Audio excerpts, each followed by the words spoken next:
dear all. Welcome to the Institute of Development Studies and our conference titled Rethinking Urbanisation and Equity in Asia, Harnessing the Potential of Urban Living for All Children. We have started live streaming, so welcome to those following us online. Just a few pointers before I pass over to our director, Professor Leach.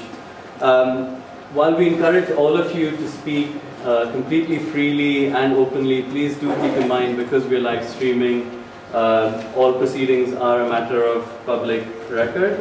So please keep that in mind during the Q&A session.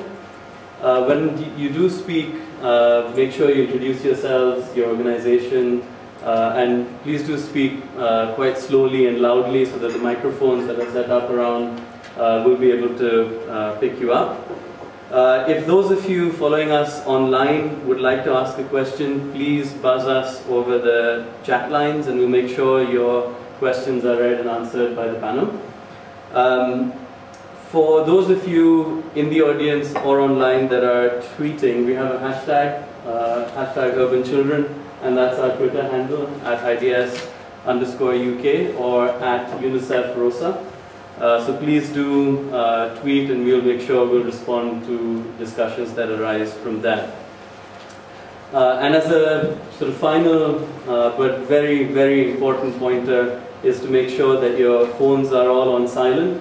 I know if you're tweeting, I can't ask you to turn them off or put them on flight safe mode, but if phones go off during the live streaming, the microphones tend to create a large protest. So, with those instructions, I shall like to invite IDS Director Professor Leach to welcome you.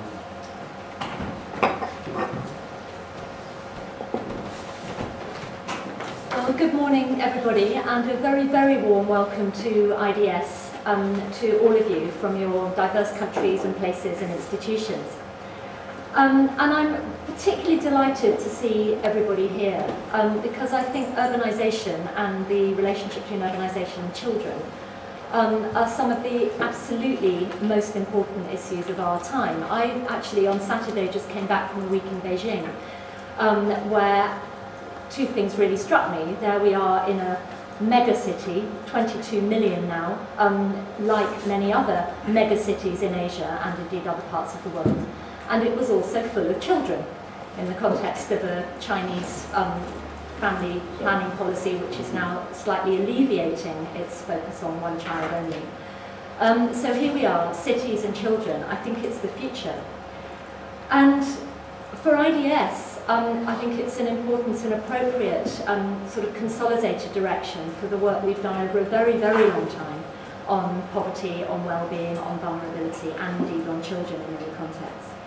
Because we're now in a situation where already more than half of the world's population live in cities. By 2030, Asia will have more urban than rural people. We're expecting in the next 20 years there to be 2 billion new urban residents. And that's not counting the many who live in peri-urban settings, in these complicated rural-urban linkages where people's lives and livelihoods sort of have a foot in an urban camp and a foot in a rural camp. And many, many of those will be children, and children will be affected by those processes in a very, very big way. So the first kind of key point, really, I think, that justifies this meeting and the ongoing processes it's part of, is that the future of child well-being, anti-poverty, rights, alleviation from vulnerability is going to be more urban than rural, and if we want to address these things for children, then we need to be doing so in a context that takes the urban and cities and urbanisation really seriously. But I think there's another angle as well, which comes from the perspective of urbanisation. The other thing I was doing in China this last week was acting in my role as Vice Chair of Future Earth, which is the big new programme launched at Rio+20 2 years ago to create for a post-2015 agenda a research programme thoroughly linked with policy and practice to build sustainable futures, with sustainability defined in terms of the links between global development, a very dynamic planet, and transformations. And urbanisation is one of the key themes that Future Earth is taking forward, and that I think will be the source of a really rich theme of future funding opportunities and policy attention over the next few years and into the future. And the post-2015 framework is going to have urbanisation very much at its heart.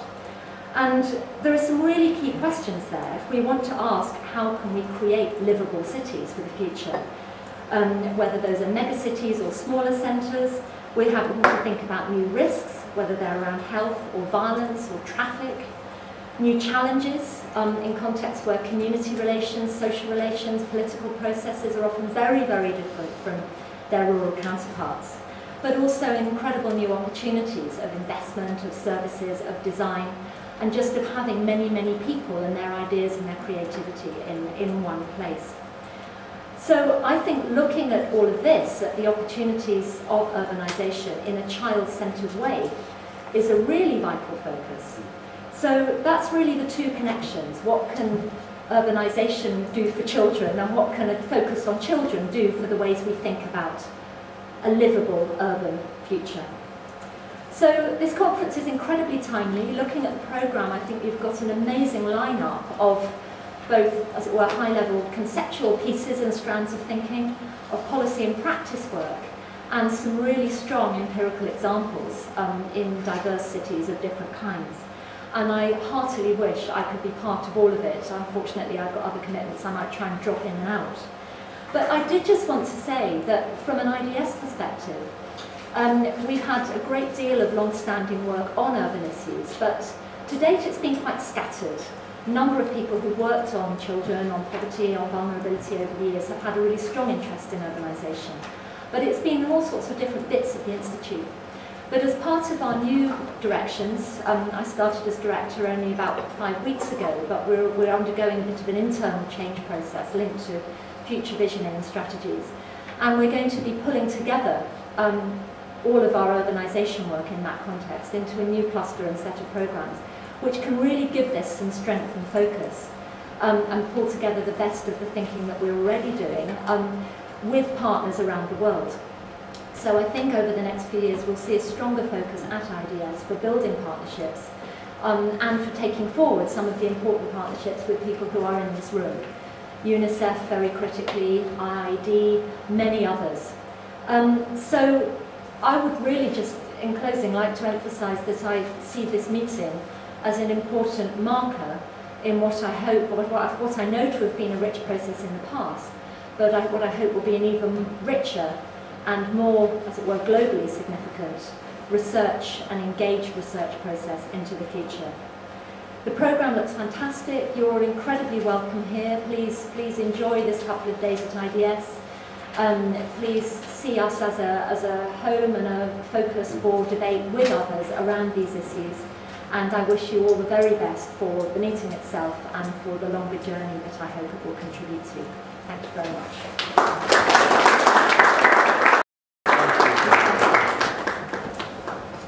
Thank you so much, Melissa. I'm Jaideep Gupte, IDS Fellow and co-convener of this conference. And following Melissa's welcome, I'd also like to extend my warmest welcome to all of you here to IDS and hopefully also sunny Brighton and Hove. For those of you who haven't been to the city before, welcome. I would also like to extend my gratitude and thanks to UNICEF's Regional Office for South Asia for supporting this conference. Just before we get started on the keynote panel, I thought I'd give a quick introduction and background to this conference. It's worth pointing out that this project began with the preparations for UNICEF's second high-level meeting, which took place in Delhi last year, October, I believe. And the meeting there had 4 sort of leading themes. One was around adolescence, and another was around fulfilling child rights through early child development. A third was around promoting South-South cooperation for child rights across Asia and Pacific. And then the one from which the idea for this conference was born which looked at urban settings as an opportunity for realizing all child rights. Now, in preparation for this theme for the HLM, the main objective for the background study was to investigate and explore the question of how issues of urban inclusion can be addressed to support equitable access to services, to livelihood options, and to be particularly responsive to the needs of some of the most marginalized children across Asia. Now, as Melissa has already hinted to in her talk, it's well known that more than 40% of Asia's population live in cities, and urban growth is expected to accelerate over the coming decades, and particularly in small and medium-sized towns. So towns and cities of all sizes have become engines of economic growth, for social development, and because cities present this great potential for cost-effective service delivery because of economies of scale or economies of proximity, really, at least in theory, urban children should be better off than their rural counterparts. But yet we know that some of the worst forms of inequality and exclusion continue to be found in cities, putting millions of children at risk. However, I mean, as many of you will know, it's easy to throw around these extraordinarily large sets of numbers that describe an increasingly urbanizing world. But this tends to hide the critical nuances and variations, not only within and between cities, but importantly also the continued significance of the urban-rural interconnect. So let me just provide some context and structure for our discussions this morning as well as over the following 2 days. Firstly, what do we mean by urban? As I've already hinted to, urban settings vary greatly in size and environmental attributes, institutional capacities, both within countries and between countries.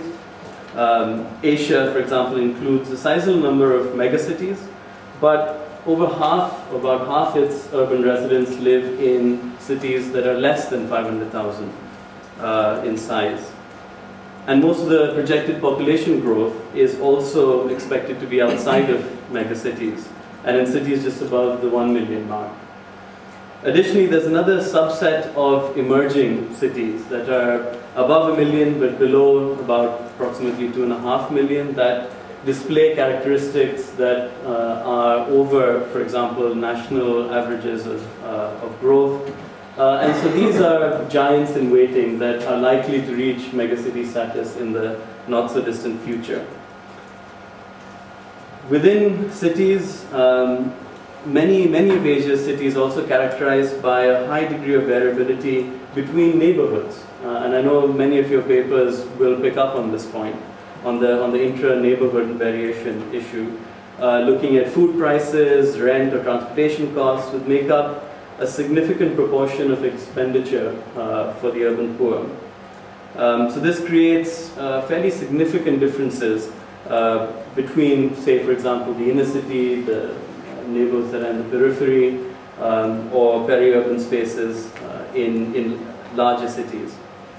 Risks faced by children might also be more or less acute in certain parts of the city, depending on location-specific susceptibilities, such as flooding, precarious living conditions, disaster preparedness, or shortage of basic services, water, electricity. So keeping these variations in mind is important because they define how and by whom poverty and vulnerability is experienced. The second point I wanted to highlight is that while we're showcasing research and programs from Asia and beyond at this conference, we're hoping to be able to draw forth lessons learned, best practices, policy recommendations for urban contexts within Asia. So it'd be great if we can aim to structure our discussions during Q&A, keeping that general direction in mind.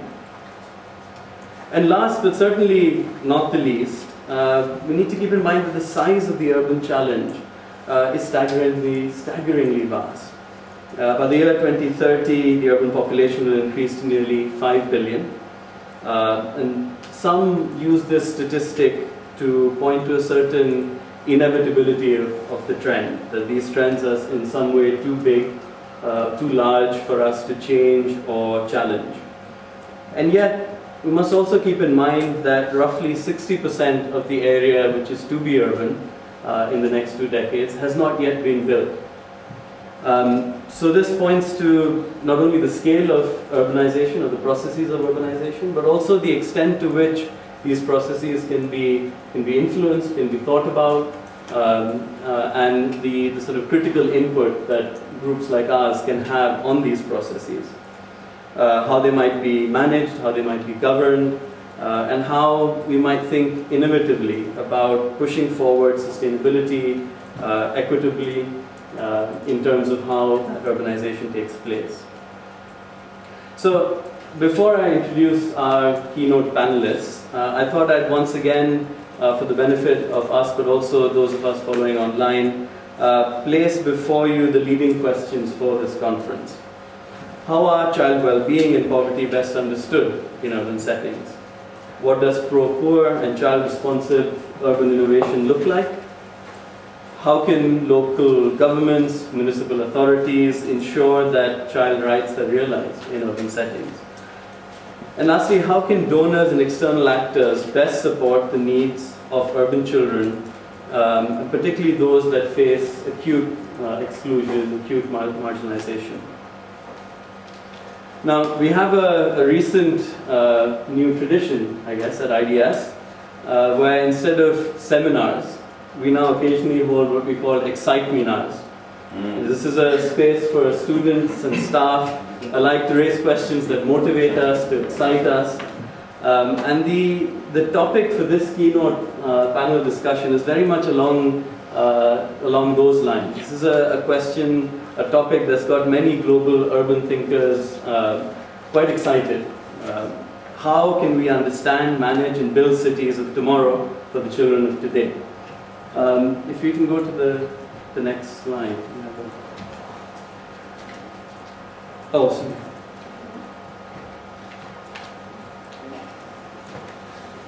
So our panelists for today's keynote discussion are obviously well known to a lot of us, but let me fulfill my duties as chair to introduce each one of them. I'll introduce all of them initially and then pass over to the panel to sort of share their thoughts with us. Firstly, Professor Richard Jolly. So Richard is an honorary professor and research associate here at the Institute. He has been or is on the board of trustees for several organizations, including ODI and Oxfam, and has obviously held several key positions within the UN, most notably as Deputy Executive Director of UNICEF, Special Advisor to the UNDP, and famously, of course, as architect of the Human Development Reports, which have been so fundamental in informing our understanding about the multiple dimensions of human development. Now, Richard, of course, has been associated with IDS for a long time, serving as its director from 72 to 82, 81. 81, even after even after many decades of work in scholarship in international development and guiding and mentoring so many of us at IDS, at UNICEF and elsewhere, I believe under the occupation section of Richard's visa applications, you'll still find the term student. So welcome, Richard. Professor Gareth Jones is Professor of Urban Geography at the Department of Geography and Environment at the London School of Economics and Political Science. He has a particular interest in how people make use of the city, how cities are represented by policy and practice. Like Richard, he has been a trustee and an advisor to a number of NGOs. He is editor or author of a number of books and articles, most recently, and to my particular interest, on youth violence in Latin America, which he co-edited with Dennis Rogers, as well as several forthcoming books on bridging youth into development, Street Corners in a Global World, which looks at Mexican street youth. Gareth has also written a number of short commission pieces outside of academia, I might add, including for the Architecture Foundation and none less than the Royal Opera House. Gareth has made an additional sacrifice for being here, because I know your son faces exams today and tomorrow. So thank you for being with us, Gareth. And lastly, Dr. Andrea Rossi, who until very recently was regional advisor for social and economic policy in South Asia for UNICEF.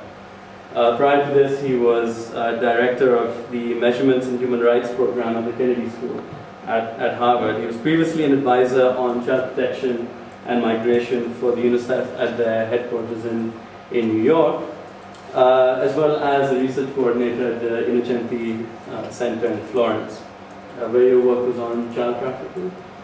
I'm told Andrea has also been briefly a visiting fellow at Sussex, so this is really a welcome back to you, Andrea. Somewhere between all of this, he also finds time to teach courses at Essex and the Catholic University in Milan. And literally just a few days ago, Andrea relocated from the Kathmandu Valley in the Himalayas to the city of acacia trees, Maputo in Mozambique. So not only has he been dealing with packing and relocating and shifting, but also dealing with all of the conference queries that have come up here. So thank you for being with us, Andrea.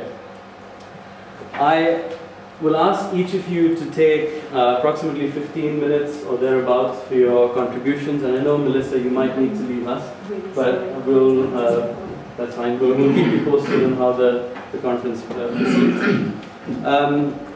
We first will have Richard on a historical perspective of UNICEF's urban work, then Gareth on perspectives, best practices, lessons learned from other contexts, particularly Latin America, which Asian cities might look to take on board, and lastly from Andrea on UNICEF's continued urban work, some of the challenges a body like UNICEF faces in conducting urban work. We'll then have time for question and answers from the audience, as well as all of you following us online. We'll make sure we pass a microphone around, so please raise your hand and Debbie will bring one around. So without further ado, could I ask Richard to please take his time. Thank you, Jaideep. There's only one thing I'd correct with a list of things I've been engaged in. I love UNICEF more than any of the other things I've done in my life. I really did. I was lucky to be director of IDS, and I've been associated with IDS now, whatever it is, 25 years, but I had 15 years with UNICEF, without doubt. That was the high point. And UNICEF has that evokes that commitment, I hope, from all of you who are members of UNICEF and from others who might join. We said, you know, once you're in UNICEF, you're always in UNICEF. And I feel that dedication. And I hope you do too. I've also been lucky recently because I was asked to write a little book, and it's just come out, so I advertise it. UNICEF, Global Governance That Works. And the theme, it was one of a series of, goodness, 100 books, I think, about different parts of the UN, different international agencies, OECD, and. And the truth is, as I hope you know, that UNICEF scores at the top, sometimes with WHO, sometimes even ahead of WHO, in terms of respected parts of the UN. It's very common to talk about the UN, particularly in Britain, even more in the US. Oh, endless debates, no getting nowhere, and so forth.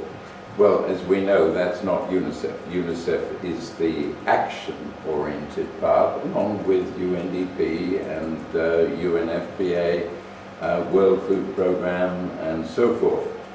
But so we're not even in the list that most people think of.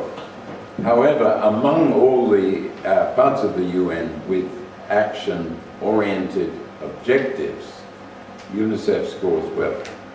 And I made at the end of the book the point that this is not merely a good example of the UN, this is what many of us would love to see as a form of humane global governance. A system not to recreate or to create the world ever more on capitalist foundations, money is the test of everything, cost benefit must be, no. The human focus that I'm glad to see Jaideep emphasized of human development. But you can't just pursue that at the national level or at the town level or at the city level. It's got to be a system that is interacting right the way to the top, to the global in some cases. And UNICEF is an example of not merely this, but at its best, working.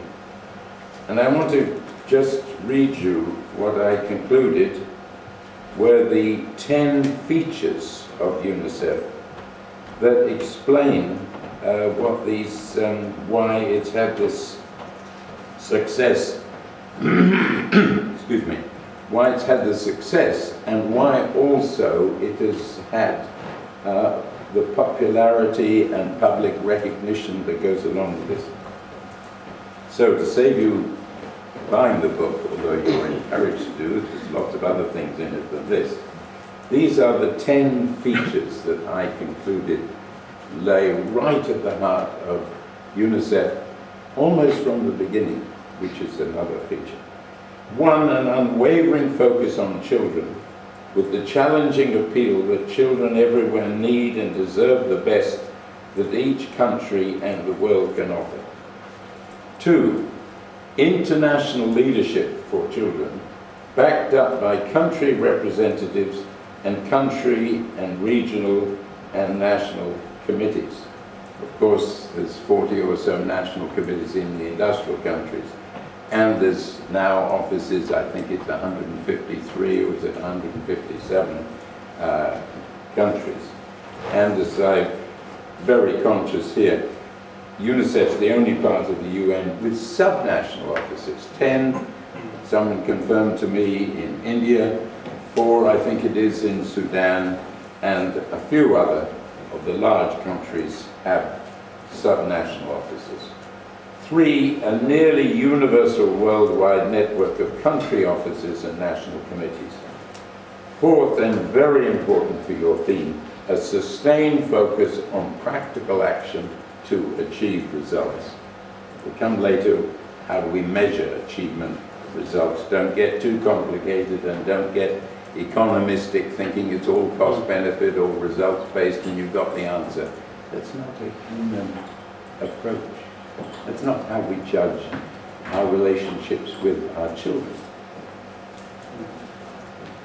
And we need to use UNICEF and the values and the strengths of UNICEF to say that how we think we should treat our children in the family at best also have lessons for countries, for towns, for cities, and so forth. 5th, a long tradition of commitment, initiative, efficiency, and effectiveness, especially in setting or adopting goals, mobilizing action towards them, monitoring and publicizing results, nationally, regionally, and internationally. 5th, 6th, expertise in communications, absolutely vital. And the UN as a whole has often been very weak at that. UNICEF at its best has been fantastic. A well-established diversity of funding, from governments, the general public, and private sector resources, with 1/4 of funding still coming from individuals and other private sources. Last year from individuals and other $1 billion. And if we counted community contributions to UNICEF-sponsored urban programs, of course it would be even more. a long-standing tradition of speaking out loudly and boldly for children, including on occasion adopting challenging positions and speaking truth to power in condemning governments or other parties in their treatment of children or blocking international relief for children. I didn't understand that when I left UNICEF, sorry, when I left IDS and joined UNICEF. I thought somehow with an academic institute like IDS, we knew about power, we were willing to speak boldly in a way that a UN agency wouldn't. I learned how wrong I was. When I got to UNICEF, I found my colleagues, particularly those in particular individual countries, were just as aware of the problems as any of my IDS colleagues had been when I was here. And I also found that far from being afraid to speak truth to power, they often were much more subtle. They don't just dash to the newspapers and speak out and condemn the government. I would love to do that more in Britain because we need it. But at the country level, if you're a UNICEF rep or if you have a UNICEF job in urban policy, you need to be very skillful in your persuasion, sometimes speaking out, particularly if you can get newspapers or others to speak out, sometimes quietly behind the scenes, pointing out to those with power that if they take a better line of action, they will actually win more support. So it's not simple, but it's vital. A structure established as part of the UN and commitments to work in partnership with other institutions. And finally, an ethical basis for UNICEF's actions founded on the Convention on the Rights of the Child, along with a rights-based approach for continuing action and leadership for children.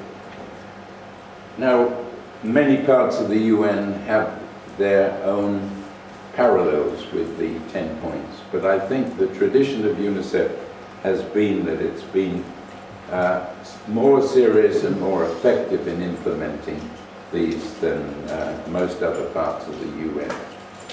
Long may it continue, and I hope you all here feel this sense of tradition and feel this sense of possibility, and I hope this two-day seminar identifies new areas that can be pursued. I won't go on, but I do want to just say 2 or 3 things about the history of urban policy and urban attitudes in urban approaches in UNICEF. I read that it was long before I joined UNICEF in 1982. It was actually the 1961 or 63 when UNICEF first started having its urban programs. Interestingly, I found that someone whose name I don't know how to pronounce, Dr. Sindlor Fatke. Does anyone know? She was of the Delhi School of Social Work. She wrote, do I pronounce? Fatke. She was one of the leading early people to define the UNICEF approach and encourage it. And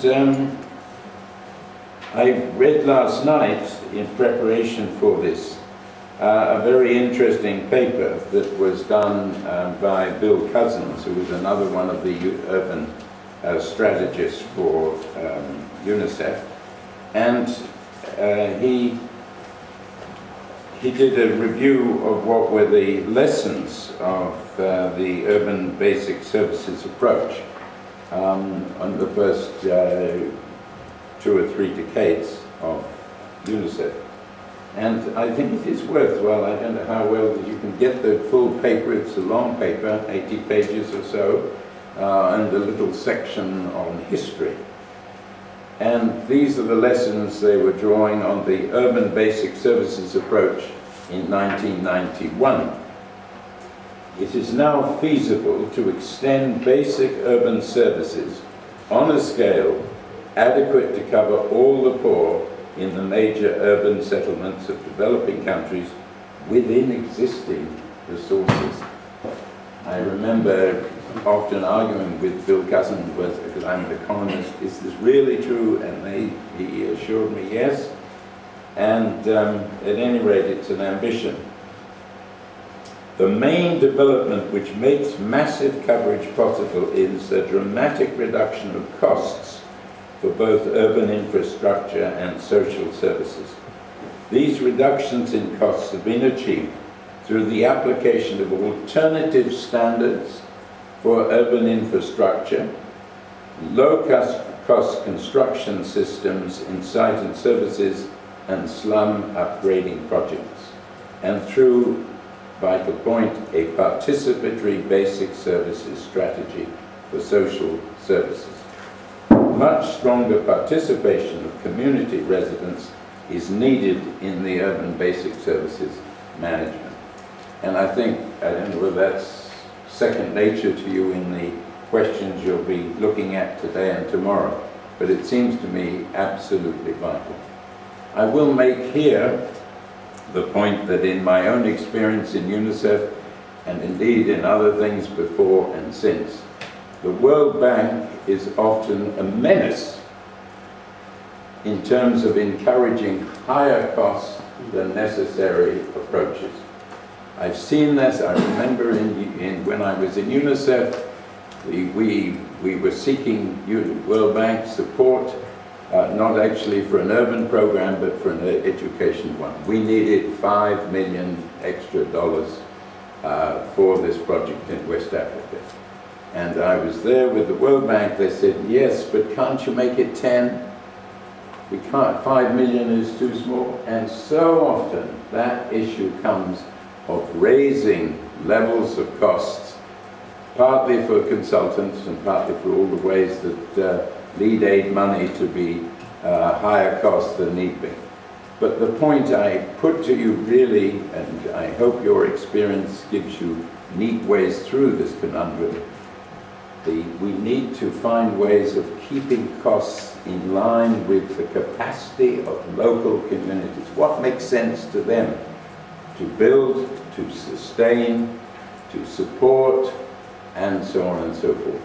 And the rule of thumb we used in UNICEF for all our programs, urban, but education, health, and so on and so forth, the long run average cost, per capita cost of whatever projects we support needs to be low in relation to per capita income.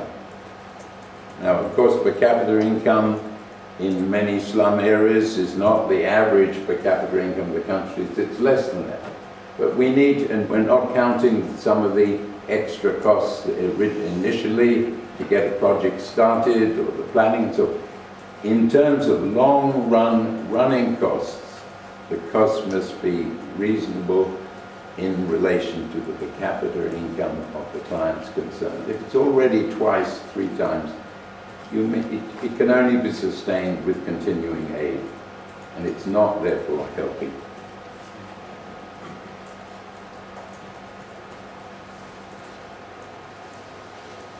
And they went on, this strategy can be a vehicle for dealing with almost any problem faced by the urban poor through the collaborative effort of people and the government. And this question of the collaborative effort of people, management by people from slums or wherever, and not just top-down, absolutely vital. Well, I end by giving you 4 questions which I hope will be answered or in the forefront of your minds during the next day and a half. Is UNICEF, in the projects you're considering, is UNICEF using all its potentials? Its potentials for advocacy, its potentials for mobilization, its potentials for conveying the reality of the situation to people in the national committees and so forth. Second, what are the lessons of community development and people's participation in rural projects? So we can build on the positive lessons, we can avoid the negative ones. And thirdly, which is something I learned a great deal of myself, how can mayors and other urban leaders be inspired to support and give leadership in low-cost, urban, poverty-focused programs? I didn't realize until UNICEF how much mayors were often at the center of politics for urban issues. They control often the money for education, for health. What about for urban building infrastructure and so forth? And they are, as we learned under Jim Grant in UNICEF, they are politicians of a very human sort. If you give them challenges that they can lead on, and which can help sustain their own political standing, they will be very keen to support. Politicians are, I should have some lovely evil phrase, and they're often just wicked, self-centered people desperate to be re-elected. But the skill of UNICEF is to learn how to use that for support for children. I mean, Jim Grant, and I saw him close to, he usually met at head of state level. He always had 3 things to ask any head of state when he met them. And never 5, that was too many for the head of state to remember. Never 1, that was not ambitious enough. 3 things. And he'd meet, he'd get the head of state, if possible, to commit, and the UNICEF rep, of course, would be with him when he did that. And then when Jim Grant left, and he usually was flying on to another country that evening, he would have dictated the letter to the head of state. All these things can apply to a mayor. Don't think I'm going off topic. Jim Grant would dictate the letter, Mr. President, could be Mr. Mayor, we were delighted that you committed yourself to do A, B, and C. All down in writing. The next day, the UNICEF rep would take the letter to the head of state, and also, if it covered education, to the Minister of Education, or if it covered health and so on and so forth. It was a mobilization building on what the head of state. And on 1 or 2 occasions, when the heads of state were absolutely Neanderthal and unwilling to do this, Jim was not above meeting the wife, saying, do you remember that do you know that your husband yesterday refused to do this for children in your country? Why don't you say you won't sleep with him until he agrees? No, this is true. Use every power and potential. You are speaking for children, you're not, who have usually a very limited voice themselves. So please do. So fourth and finally, how should urban issues be brought into a whole new approach of humane global governance? From local level to state level, to national level, to international level. We've had enough of this narrow economistic, if it's cost benefit, it's good. If it's not cost effective, it's bad. Let's get back to the Convention on the Rights of the Child, but also to how we at our best treat our own children, and say, why can't that be built into the approach to urban policy and so forth. Thank you. Thank you.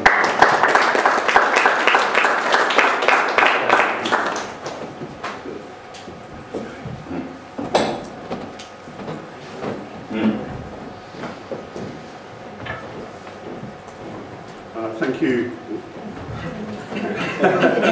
All right, something technical happening down there. Thank you, Jaideep, for the invitation and for Debbie to get me here, and perhaps particularly Jaideep on the end of Richard's remarks to stress that I come from the London School of Economics and Political Science, something that some of us are constantly trying to stress, the political science bit, whenever we can. Most of my work in relation to young people, poverty and rights, is focused on Latin America and mostly in Mexico and Brazil in relation to street children and gangs. So I do feel rather kind of vulnerable and out of place providing some sort of opening remarks to a conference of experts on urbanisation and equity or equality in Asia. So what I've done really is sort of approach my comments with a sort of voice in my head which says, if this conference were entitled Rethinking Urbanisation and Equity in Latin America, what would I want to talk about? What would we all be talking about? So that's kind of my plan. And really, hopefully, by bringing some attention from Latin America into the room, to sort of try and sort of locate a few points of sort of intersection with your subsequent discussions on Asia, and possibly identify differences of the sort of urban and policy experience between Latin America and Asia, clearly two very important parts of the world. I want to start with some good news, but with the warning that the good news falls away and it all becomes much, much darker as this commentary sort of proceeds. In 2002, UNICEF published a report called Poverty and Exclusion Amongst Urban Children, and it stated, I paraphrase, the very poor economic performance of the world's low-income nations and the economic deterioration in many middle-income nations are responsible for much of the deprivation children experience.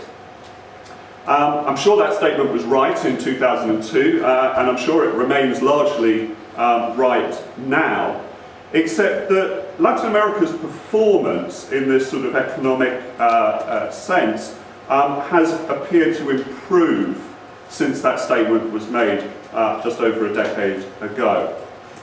Poverty in Latin America remains a problem, and depending on which statistics you believe, if you think of the Inter-American Development Bank, it will argue that in 1996 about 28% of Latin Americans were living in poverty, and in 2011 13% of Latin Americans were living in poverty, an enormous decline in the poverty rate. Small print, the methodology changed to calculate poverty in that period. I think the UN Commission on Latin America, ECLAC, is probably more accurate, which argues that in 2009-10 there were about 183 million people in Latin America living in poverty, about 70 million or so in extreme poverty. That number is higher in absolute terms than 10 years before, and the rate is about the same. But even that represents quite good news, given the financial crisis and so forth in the interim. ECLAC identifies, nevertheless, that most Latin Americans live with what it calls vulnerability to impoverishment. So poverty is stubborn, maybe static, may have improved a little bit. But within that, we do have some indication of improvements to social progress in Latin America, at least at the macro level.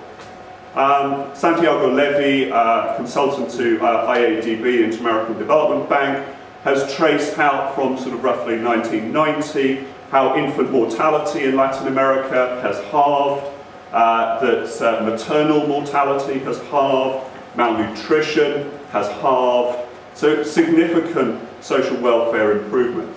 And above all, inequality in Latin America, contrary to the global trend and the work of Thomas Piketty and others in recent times, has probably improved, in contrast to most of Asia, I think. It's an improvement which is very much, again, in the eye of the beholder. Inequality in the 1960s was awful in Latin America, and it got worse in the 1980s, and it got even worse in the 1990s.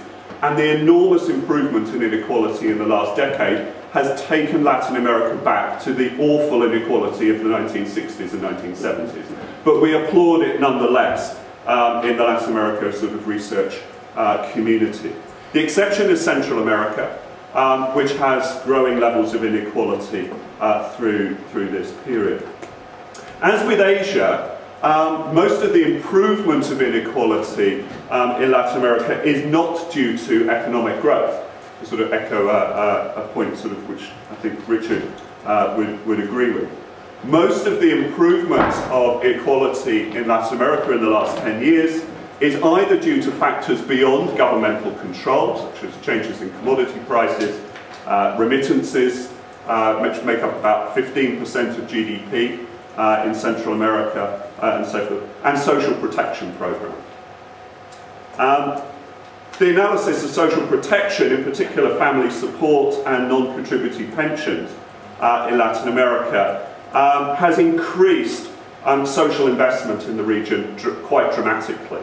Around about 5 percentage points of GDP additional over the last 10 or so years is now spent on social investments in the region. So this is nutrition programs, it's free school meals, it's free enrolment into schools, school uniforms, primary health care, and so forth. And with a country like Argentina, we're looking at a substantial budget for social protection of about $2,500 US per person annually. So this is a significant state commitment to social protection in many countries. It reaches across the whole of Latin America social protection programs around 1 in 4 households. And that is actually an extended coverage of many of these programs. In Ecuador, in fact, it's almost half of households in the country have now some form of social protection.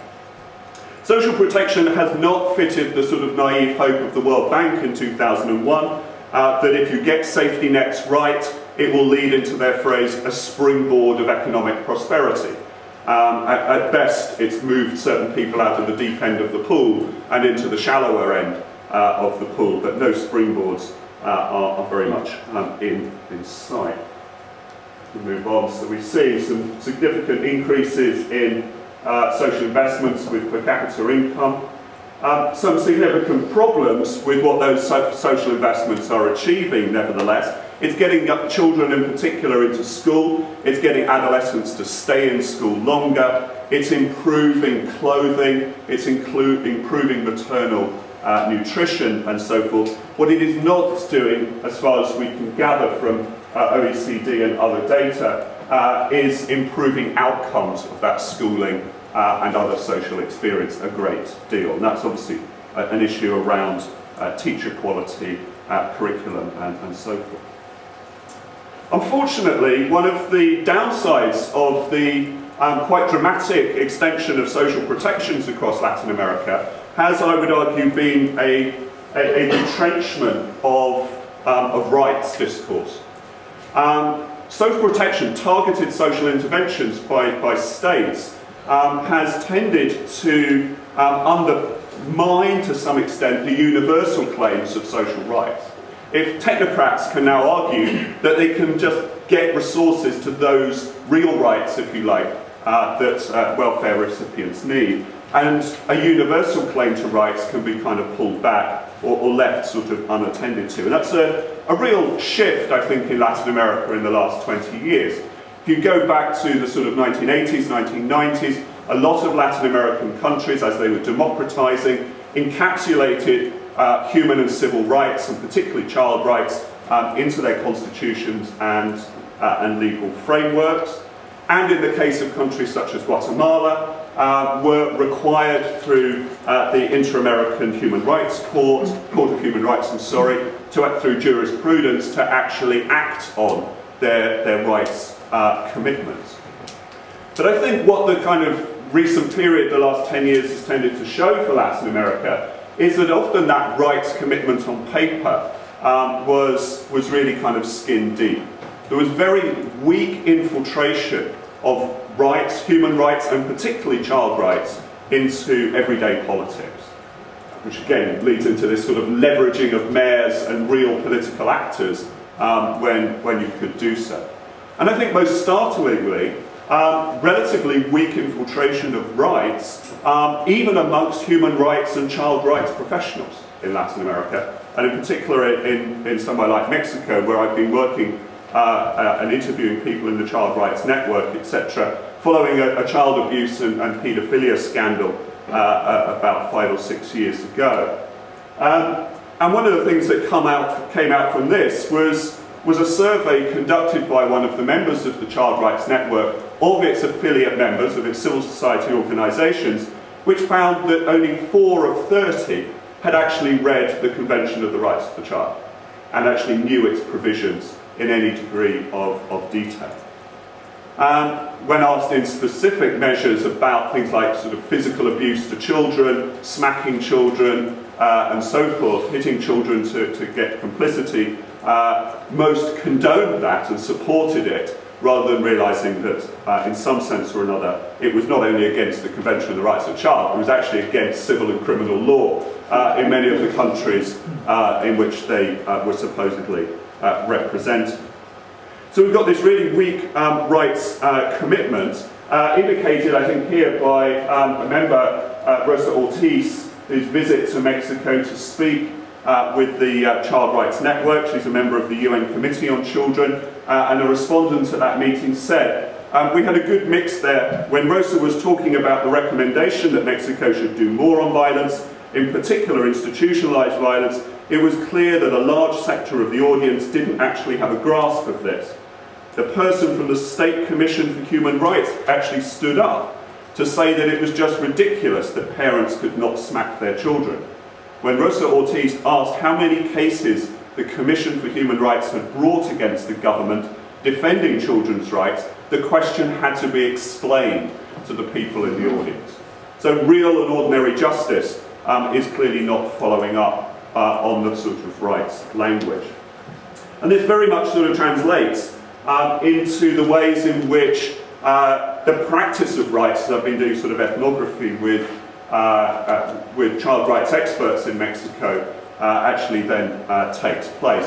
A lot of the child rights protection work in Mexico takes place by officers of municipal government in particular, protecting children from other areas of the state in areas of child protection, in homes, in what we call a nexus, in drug rehabilitation and alcohol rehabilitation centres, etc. So it's the state and monitoring the state, and the children sometimes sort of slip through, and certainly their rights sort of slip through this sort of net. So child rights are fragile in Latin America. The question is, well, does that matter, or how far does that matter in a sort of general narrative from which Asia might be able to learn from the Latin America experience? Well, here I want to get into, I've already touched upon, I suppose, the big contrast between Latin America and Asia as a sort of landscape, if you like, to think about. And to misquote Bill Clinton, what's the current condition for the realization of equality, child rights and child livelihoods like in Latin America? What determines it more than anything else? It's violence, stupid. If you look at, or if you think about the way in which development and political society and social society is operating in Latin America, virtually every conversation you will have will in some sense or another be a synonym conversation or a relationship with a conversation on violence. And that's dominating just about every aspect of policy. To some extent with good, measure, particularly if we contrast Latin America with Asia. According to the United Nations Office of Drugs and Crime, UNODC, 2012, about 500,000 people were murdered around the world. That's outside of civil war, etc. A third of those people killed, over a third, were in Latin America, compared to under a third in the whole of Asia. So if you put population weights on that, that's very, very disproportionate indeed. The murder rate in Latin America on average since the 1950s is around 10 per 100,000 people. Central America, it's up about 25 to 30. Much of Asia, I think I have the right Asia on this, Asia as a whole, it's about 2. So we're looking at a disproportionate and very different relationship here, and a different quality of violence too, and this becomes really important for a final point I'm going to get onto in a moment, which is that the victims of violence in Latin America are disproportionately male. Unlike one of the areas of equality that Asia has managed to achieve, and I need to be careful how I phrase this, I think, but there is equality of gender murder to a greater degree in Asia than in Latin America. Okay, 95% of the perpetrators of violence in Latin America are male, 75% of the victims are male. If you are male in Latin America, you are 9 times more likely to be murdered than if you were a woman.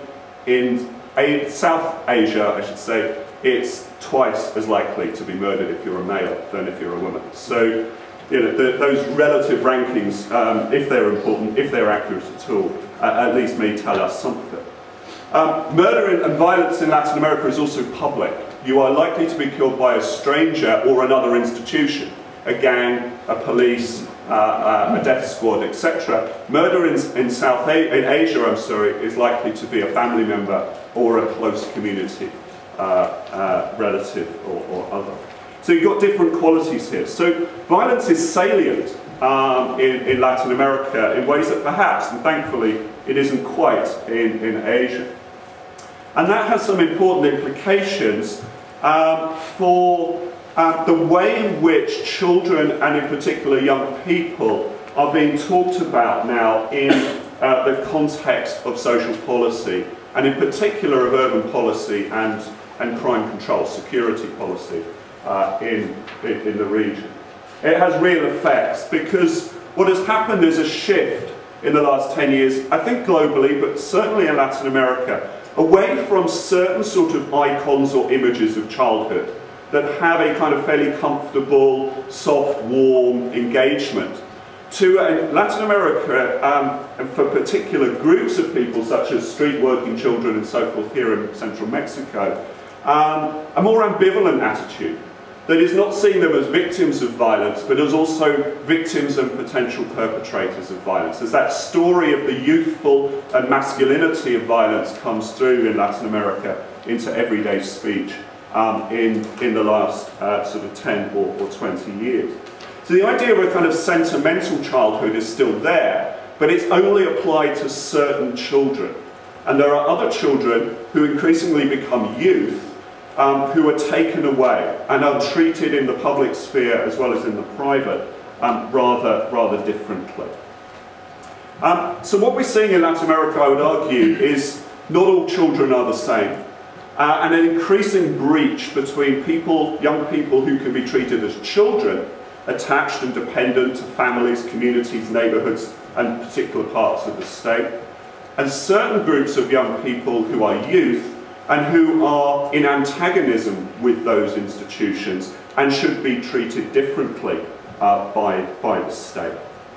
And I'd argue too that whilst I think this is contrasted with, say, Africa, where often the debate is how old do you have to be before you stop being youth, and it can go up into the 30s, 40s and 50s. In Latin America, it's how young can you be before you start to become a child.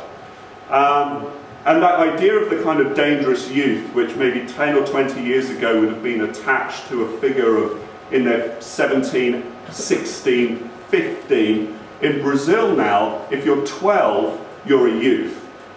Child is a figure that is below 10, or maybe even younger too, particularly as stories and images come through of young people's association with drug trafficking and gangs, etc.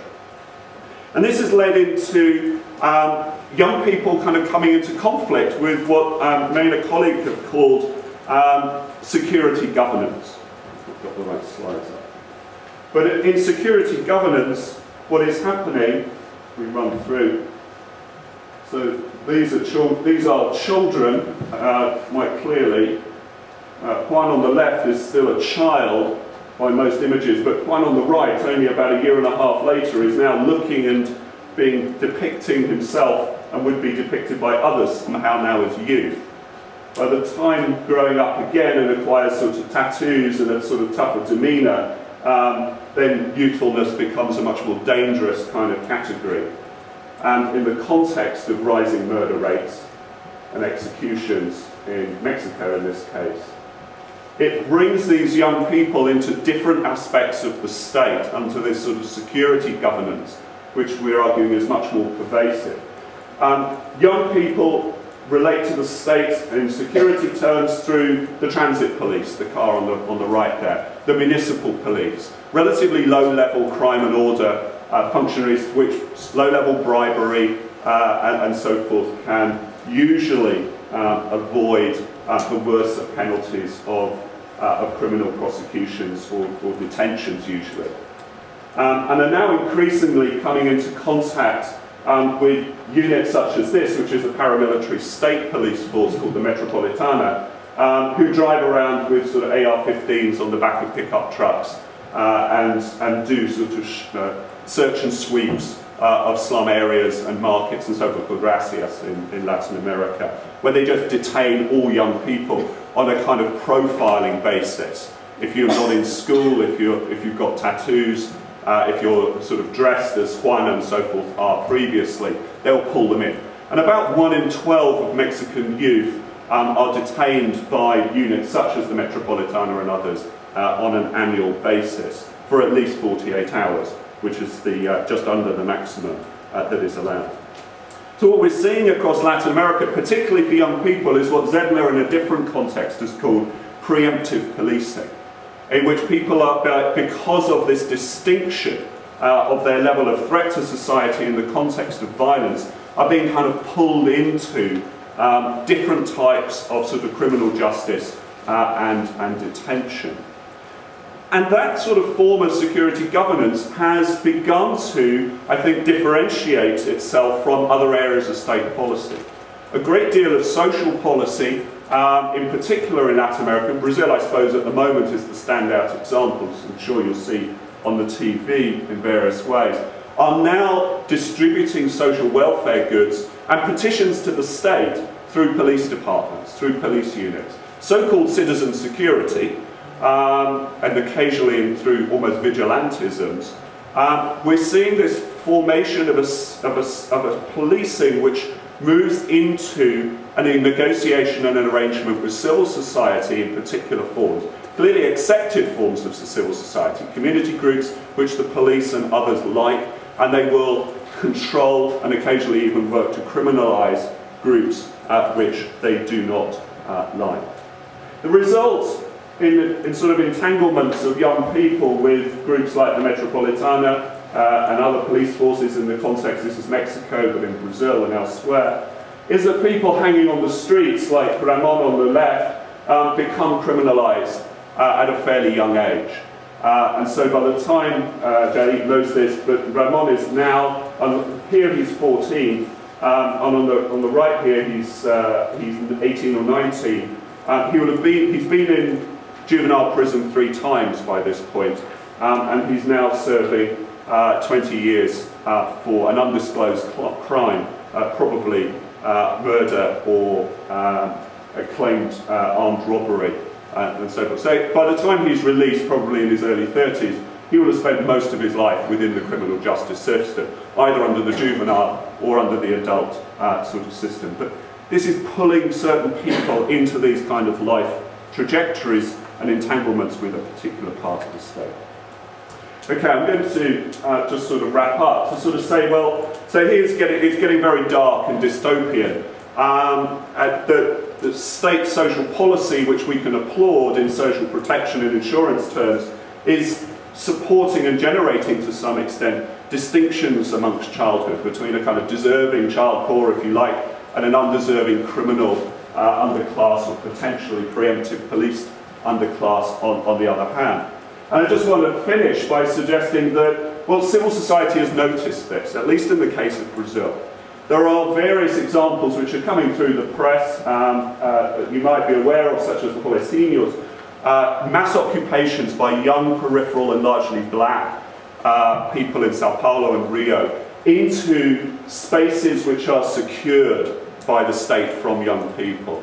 So into shopping malls, into the World Cup venues, into government complexes and so forth. So this is an occupation down on the left here by about 3,000 young people in Sao Paulo, a sort of swarming or mobbing of this shopping mall, just hanging out, saying we have a right to stay and be here, and not be profiled and pulled away and out of this space. There's by the way, if I'm spelled incorrectly. Another example is Pichação, which is this sort of tagging, which one sees in particular in Sao Paulo. And again, it's a sense that young people in civil society are drawing attention to their exclusion, drawing attention to the way they are treated by policing and security guards and so forth. What they do here is they use this tagging device to identify the margins of their territory within the city. This is where they can go, and they go beyond that margin. And in particular, as a collective activity, it's not a single tagger as it often is in the UK, they will identify buildings which are abandoned. Oftentimes very prime real estate, often public buildings, in the midst of the fact that Sao Paulo has a homeless rate of about 140,000 people and a huge sort of squatter favela problem, etc. The state owns lots of abandoned and empty buildings. So it's calling attention to these distinctions, these gaps in urban policy, and trying to get some awareness to what is happening here. So there's a kind of good news story for Latin America, which is that, well, democracy has not sadly brought tolerance, despite the pressures from international community towards human rights and child rights. Certainly not brought tolerance to young people.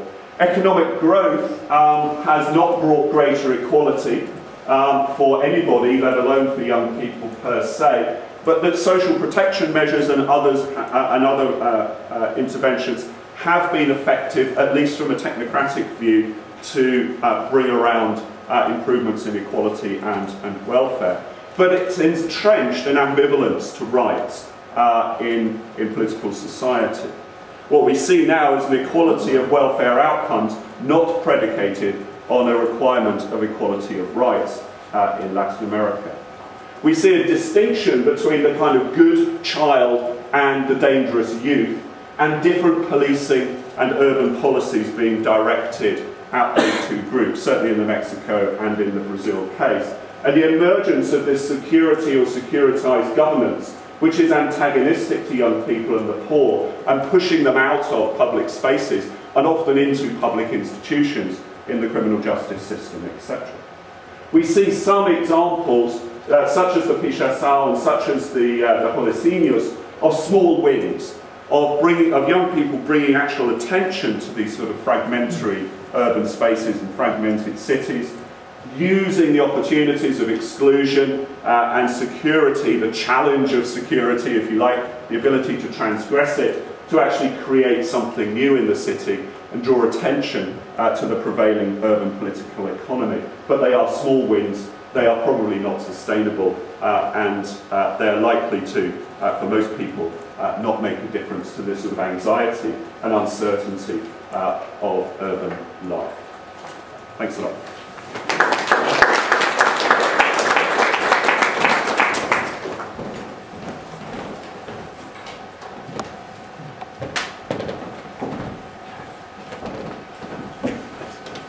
Okay, welcome everybody. Thanks again to Jaideep IDS for organizing this event. I think it started quite a few months ago with Jaideep when we were at one of these big conferences organized by the UN with the government, and you always wonder, well, what next? What is the follow-up? Actually, this conference and this work is a practical follow-up of the discussion that we had in Delhi back in October, where together with governments we start talking about, okay, what are the relationship between urbanization, cities and children, how we can make cities better for children. So at least one of these big government conferences can lead to some results. So what I want to present, and after these two fantastic presentations, I'm a little humble and I hope that it will bring something new. But the first thing that I want to start is with some graphs. What is this? It looks like this is an homage to the tube metropolitan line here. Actually, this graph is not a metropolitan in China or India, but what is this is playing with numbers. So what I did here is I look at the major cities in the world that are actually bigger than London. So you will see at the end is London. From 1990 to the estimates for 2025. So the interesting was that in 1990, London, as you can see, was among our 20 cities. And by 2025, there will be almost 40 cities bigger than London. Some of which we even don't know the names. We never heard about before, at least I didn't. And this line actually is following the path of South Asian cities. And what you will see that is not only that in 2025, the majority of the 10 largest cities will be all in South Asia. But actually they're all growing up and up. And you can do actually the same exercise with big cities like London and Paris, and you will see a completely reverse path. Just a way to visualize how big are the cities in South Asia, why it's so important. Because that is where they will go. And as I said, many of the new cities in the future bigger than London. I don't know how many of you ever heard about one in China. I don't know if it's pronounced the right way. Or even Hyderabad in India at the moment looks like very far away. It will be bigger than this city. And then I also had to explain why we speak about urbanization in Asia, and particularly I work in South Asia, so I will focus on South Asia. And something that was useful for me at the beginning when I moved to the region was to understand the sites when we look at numbers. So I was asked by Jaideep not to put too many numbers, so instead of numbers I just put some graphs and visualization. And so what I want to give you, this is the map of South Asia. And what I did, I looked at the number of children in each of the countries. And I made some comparisons, so we all know what we are talking about. Now, thinking about the number of children in Pakistan is the number of children in the United States. The number of children in India is more than the number of children in the entire sub-Saharan Africa. And the number of children in one state of India, Uttar Pradesh, is more than children of the entire European Union. So I hope this, and of course for the people who are coming from South Asia, you know this, but particularly for the one not coming from South Asia, it's important to put into perspective why it's so important to look at South Asia. Because almost the entire world is that. Now we have Brazil, that is definitely a completely different size, but the number of children in Brazil are the number of children in Bangladesh. And then we have like the Maldives and the Bhutan is almost like the size of Milano and Manhattan. But, just to give you an idea of what we are talking about, why it's so important to look at South Asia. Because when we look at the sites, it's actually as looking at the children of the rest of the world. Taking out China, but it's almost like the rest of the world that we think of. So, when we talk about urbanizations, as Jaideep also mentioned before, it's always difficult to define what urbanization is. When we were working on the paper for the HLN, I think in South Asia we identified around 15 different kind of definitions. Every single country has a completely different kind of definition of what urbanization is. So sometimes it's useful to look at density. And what we did here is just part of a study we did that in UNICEF in South Asia, is to look at district level of density, population density. It's quite amazing the level of density you have in most of the part of South Asia. That includes also the very small Maldives, like lost there in the ocean, where the density of Malé is bigger than the density in Gaza. So we are experiencing in South Asia a level of population density that in most of the cases is labeled as urban, but in many cases still labeled as rural areas. So this is the problem with statistics that is affecting the lives of children. But there is another way to represent problems in South Asia linked with population. And this is a map that we developed with our colleague. And this is a number of people with no access to toilet facilities in South Asia. Mainly it's open defecation.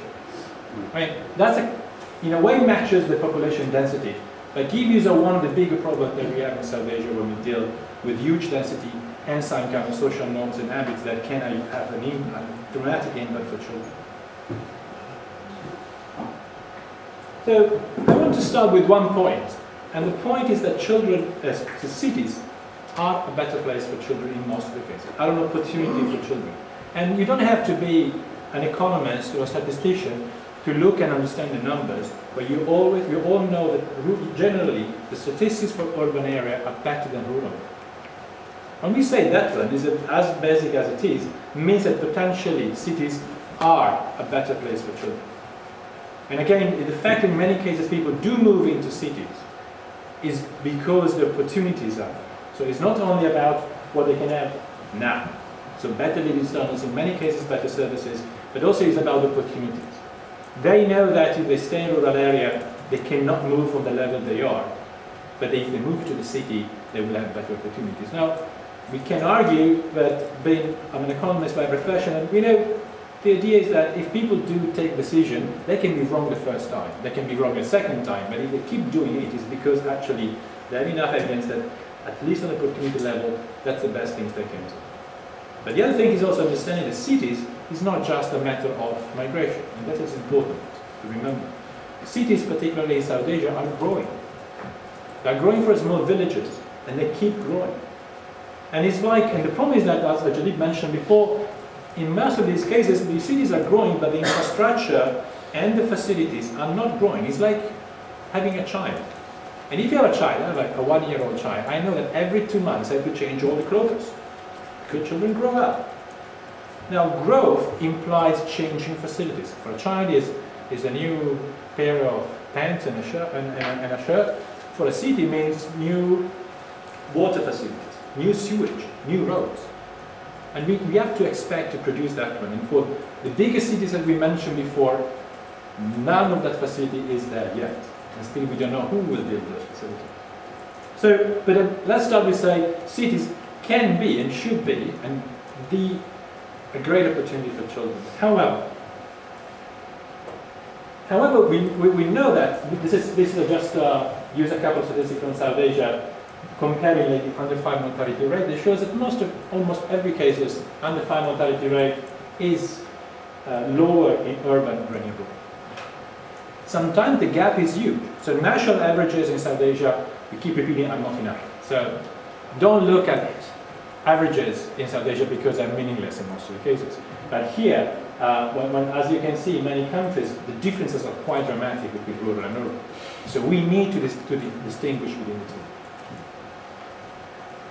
But on this idea of that averages is not enough, we also do the same thing for urban areas. So in urban areas, we have this problem that the average of urban area hides the fact that inside the cities, there are huge disparities. Within the same kind of 3 kilometers or 5 kilometers or 10 kilometers, there are huge disparities between particularly what I call the slum and non-slum areas. There are areas where actually, and when we have those statistics, unfortunately those statistics are quite difficult to get for most of the countries, when we have those statistics, we almost every time find that the level of slums is always worse than the worst rural area. And we will dig into why is that. But that is a very important thing. Understanding the average, even for rural, the average of rural is meaningless when you deal with big cities such as the one we are in South Asia. Big cities are also the small cities. One of the cases we have was a study that was done in Bangladesh, for example. When we had the chances to look at the three, so rural, urban, and slums, you can see that always the level of slums was worse. Now, having those statistics was a huge challenge. Such a big challenge that still we are learning how to do it.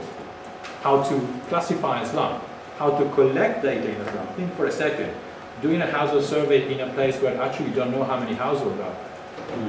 When you can do the regional sample master is impossible. In a place where people keep coming in and going out in regular basis by the day and the night. So, and if you just stay on the average, we know that you have a huge problem with the denominator. What's the problem? The problem is that in most of the cases in cities, we actually don't know how many people there are in the cities. This is why in cities sometimes you have 120% of attendance rate in schools. How is that possible? Well, it's possible because you divide the number of children in school by the number of children that should be in the city, but actually there are much more.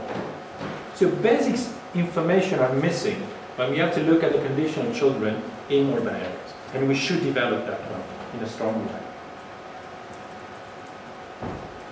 And then I was trying to understand, okay, but so if we want to look at a child-centric urbanization, what we should do? When I was preparing for this presentation, I started reading multiple kind of papers, the papers that with Jaideep was developed for the HLM and all the other papers, and it was quite long, a lot of literature moving from different kind of the different part of the world. And then I didn't really have enough time, so what I did, I simply took a picture of my son. This is the first time I use a picture of my son in a PowerPoint presentation. And I thought about, okay, but wait a second, what is having a child 1 year old in Kathmandu? And in 5 minutes, I came up with all these issues that for me were a priority to work with my child in Kathmandu. Issues that probably sometimes we never thought about as an economist or a public policy person, such as dogs, such as public animals. Those are huge things. Try to go around with a child in a trolley and then having all the street dogs. How you manage that? In some cities, wild animal, wild dogs or cows or other animals is a huge problem. And to manage that is super costly. The issue of water. In Kathmandu there is no drinking water. Now when you have to give a bath to your child, you cannot use drinking water because when we get the water tested, the lab came out with a result in counting the bacteria, the result was too many to count. How you do that? You have to buy water, drinking water to give a bath to your son. This is what I'm doing, this is what everybody has to do. Like just giving a bath, your everyday bath can become a risk for your child. Or issues such as physical obstacles. Try to go around with a cart in Kathmandu or in most of Asian cities is impossible. Now, if it's impossible for a child, think about for a person in a wheelchair. Think about for a person with disabilities. So it's interesting, the fact that when you look at a child, and this is what I like the things of working with children in public policy, is that if you take a child, the child is a fantastic indicator for assessing the needs of all the other vulnerable population. It's about the elders, it's about the people with disability, it's about the poor. It's just, and I'm a super privileged. I was an expert in Kathmandu, but still those are the things facing. And up to quite interesting things, apart from the green spaces, the fact that there's no green, the fact that you suddenly get really upset when you see that every day trees are cut down to have a new house or a new building, and there is no green space. Technically, there's no green space. Or you have to go, if you want to play with your child, you have to go to an hotel. That's bizarre, isn't it? And not everybody can go to an hotel to play with your child. So this is the kind of, and Kathmandu is probably one of the examples where urbanization happened with, I would say, a free market approach. That means everybody could do more or less whatever they want. Actually, very interesting things, and I put like a middleman. The fact that if you are living in a neighborhood and you want to have things done, you need to understand who actually is ruling the neighborhood. Now, this middleman thing, in some countries, for example, as Bangladesh, is the major thing. So, like in Brazil, the real manager, the real leader of communities and neighborhoods are not the elected one. There are other middlemen that actually are the one who are managing the entire neighborhood of slums or provinces in Latin America or different kinds of slums in Asia. And those kind of parallel governance systems is an amazing thing that still we haven't looked at. The management of power in slums is quite an interesting and fascinating issue. As it was in my neighborhood, and I was not living in a slum, but still, you have to know who is actually the people that knows everybody in the right neighborhood. Those are the people that provide you the services. Those are the people that can, call the police when there is a need because they are the friend of the police. In many cases, those are the people that convince people to vote for one person or the other. And this is what we know about urban areas in Asia becoming the major place where actual elections are happening. If you don't get the urban poor with you, you will never ever win an election. And that will become more and more important in the future. Now, one of the theory of public policy would be, well, if they have the power, if they are important, they should have the power to convey a change. Actually, the result is the contrary. Because they are the one that are becoming the real turning point for an election. The middlemen and the rest of the people are very good in keeping them under control and say, well, if you vote for me, you may get that water pipe. If you vote for me, maybe you will have power for 3 hours a day next month. So they are really vulnerable to be controlled by different levels of power and politics. So we'll discuss about this later. So it's the first time I have my try on a PowerPoint presentation. And this is what I just mentioned. So the idea of government in urban areas and how government is managed is an important issue. Now we have to remember something. In public policy, there is no vacuum. What does it mean? It means that if you don't have an official leader, somebody else will take the function. Every single public function is always covered. Means providing services, security, representation, just name it. If the government or state is not there, somebody else will do it. And unfortunately, most of the slums area is somebody else. It's also about the importance of rights. And this is something I want to come back with my presentation. Is the importance that the reason why in urban areas, particularly in slums areas, things are not working well is because the rights of the people are on purpose not protected. It's by design, not by casualty. Keeping them with less rights allow a lot of people to control them. And control them is control the votes and to control the people. You have to, and I'm saying that because it's a major challenge for our work. And I already mentioned the role of middlemen. Another important is the threat of being evicted. The threat of being sent away is another form of control, but not from the state, also from the people actually in control your neighborhood. So power in institution is a critical issue to look at when we look at urbanization for children. Sometimes with us, so why the government is not there? Why is in many cases actually government is not playing an active role? But one of the two assumptions, and there are many others, but one typical assumption is, well, if we help the slums, more will come.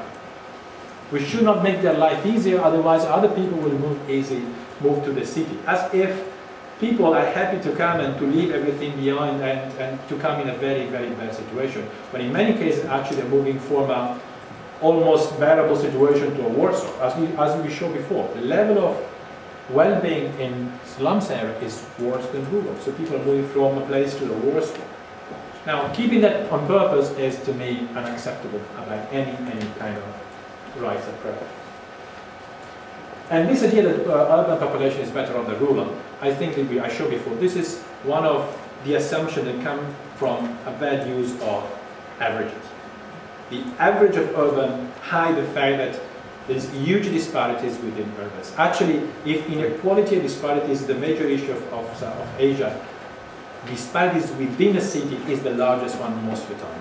Within rural area, you have less kind of disparities than what you can see in urban. So, what is the role of international cooperation and development? What is the role for UNICEF? What is the role for UN? Now, there's a huge debate about that one at the moment. Because, so all the statistics, all the new reports say, look, the poverty in the urban area is getting worse. In the future, the majority of the people will live in urban area. So what would be the automatic policy action kind of conclusion? Well, UNICEF and the UN should move from rural area to urban. Well, actually not. This is not about moving resources or stopping doing projects in the rural area at all. But the idea is that what we look at urban, when we look at urban, is not about resources. Let's go back to the how can I say, the magic of averages. Averages is telling us that there are more teachers in urban area than in rural one, but then when we divide by slums and non-slum, slum area there are very few teachers. Now, if the averages tell us there are more in urban than in rural, it tells us that actually, on potential, there are resources in urban area are there in most of the cases. It's not about adding resources. It's about how resources are divided. In most of the cases, if you think about water in slums, the water pipeline can pass 20 meters from your house. The nearest school can be 1 kilometer from your house. It's not about the fact that the services are not there. The problem is that you don't have access to those services.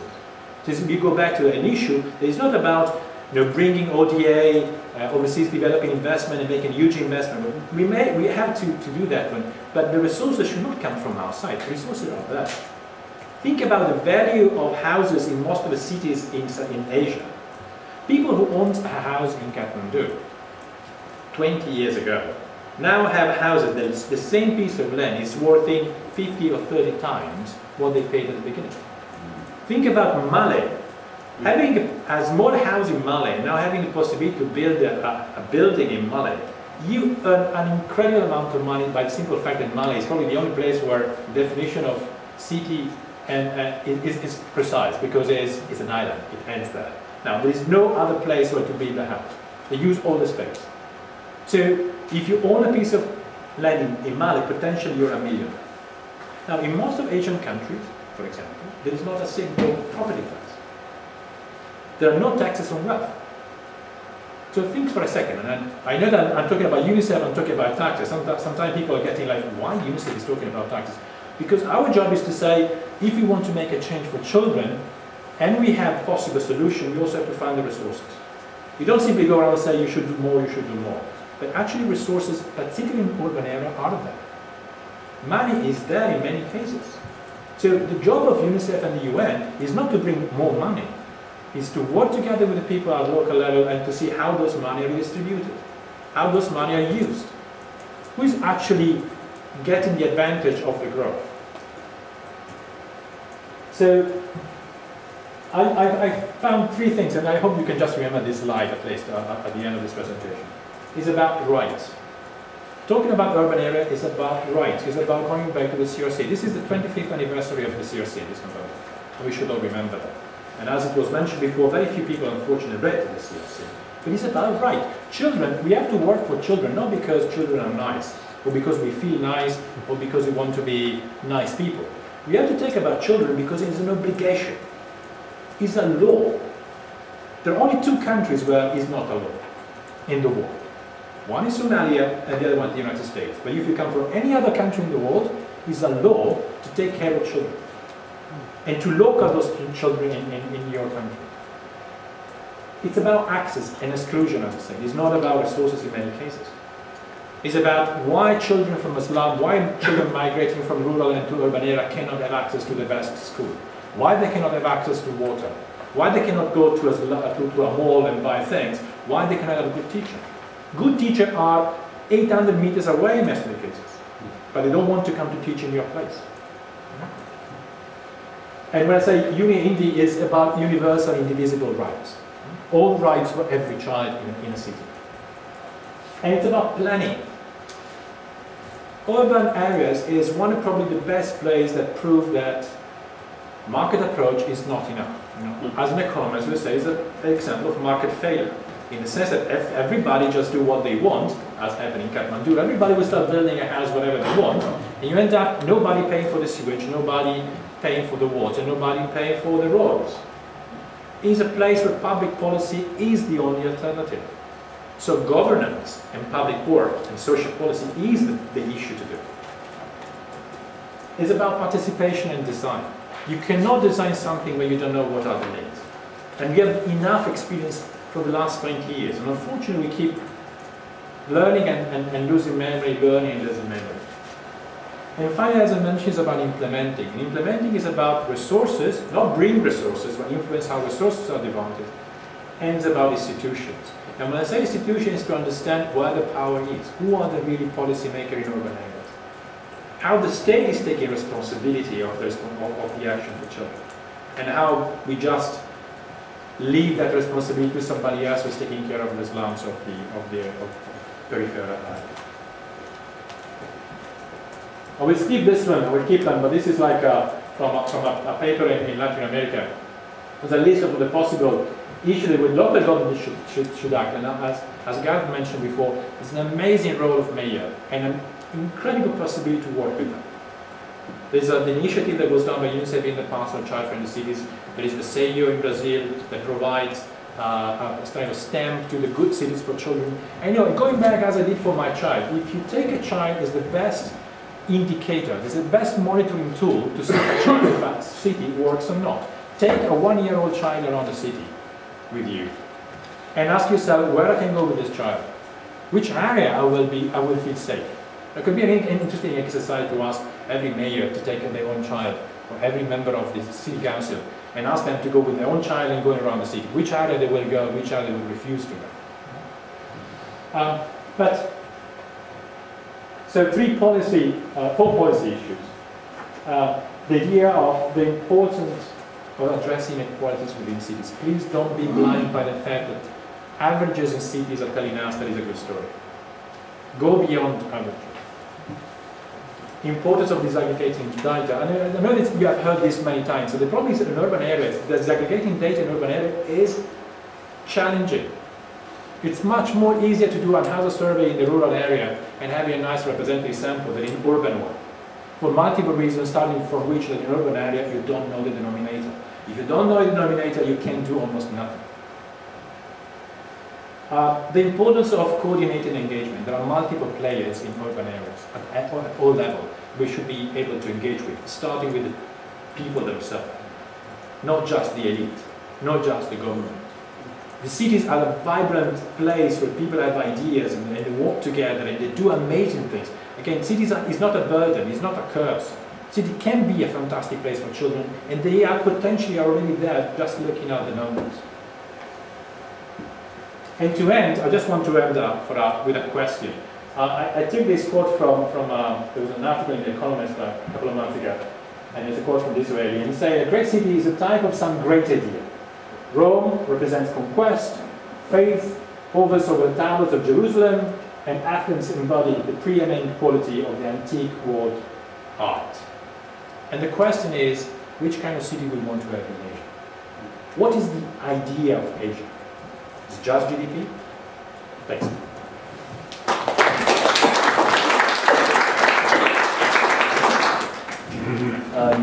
Thank you, Andrea. Thank you all panelists. Could I ask the panelists to come back up and join us here, because we've very conveniently a real skeptic time, and we've got a nice chunk of time for question and answers. What I would like to do now is to just actually open up the floor for anybody that has questions. Take a couple of minutes to think of what you'd like to ask our panelists, and if there's anything online, we'll answer them as well. Just raise your hands to sort of signal Debbie will bring the mic over to you.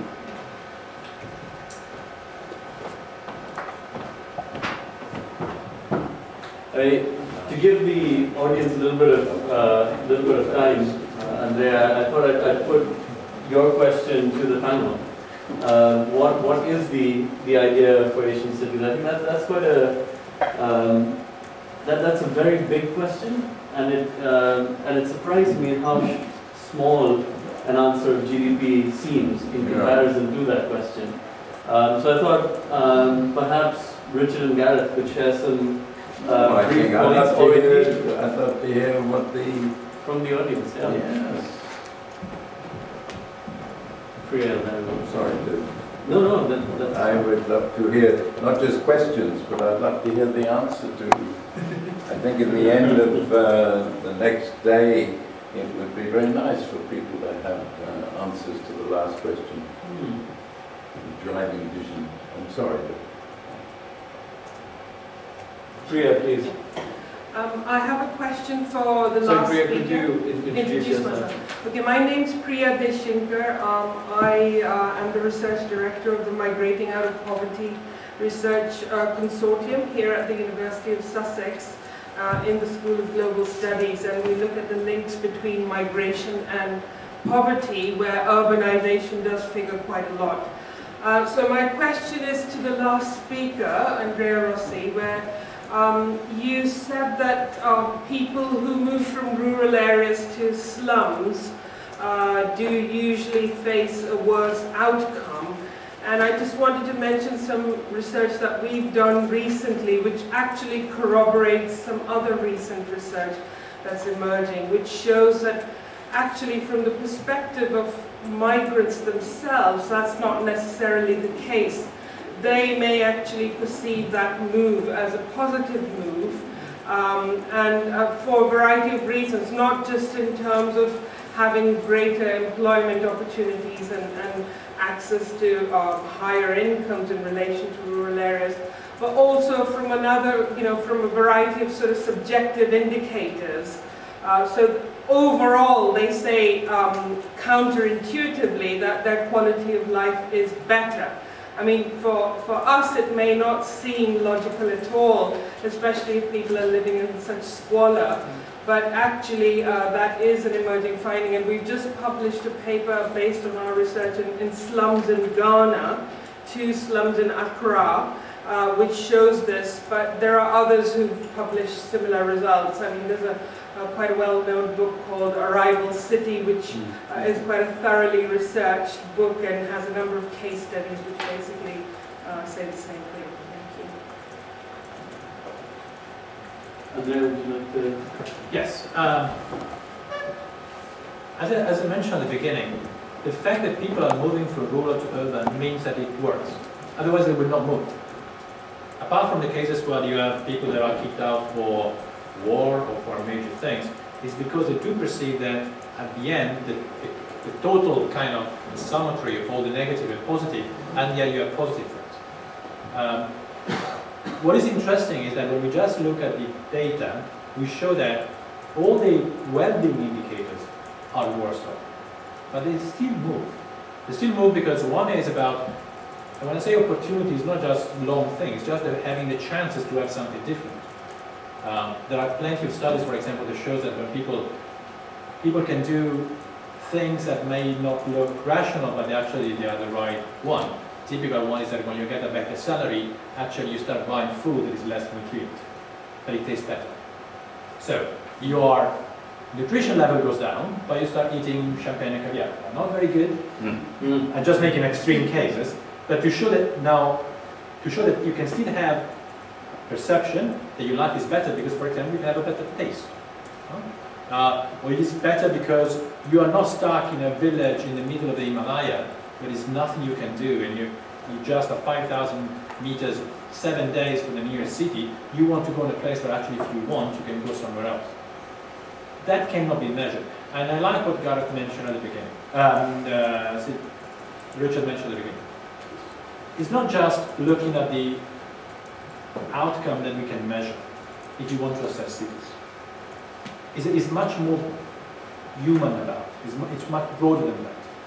The human face, without holding too much, is a critical one to assess cities. Because if you just look at those indicators, we should assume that all the people that are moving from rural to urban are crazy or are irrational. That cannot be the case. So there must be something possible. This is why, again, I repeat and repeat, cities are a potential. We cannot change it.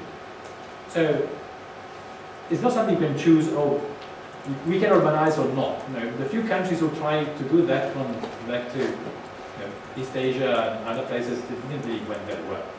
It's happening. Our job is to make that better for children.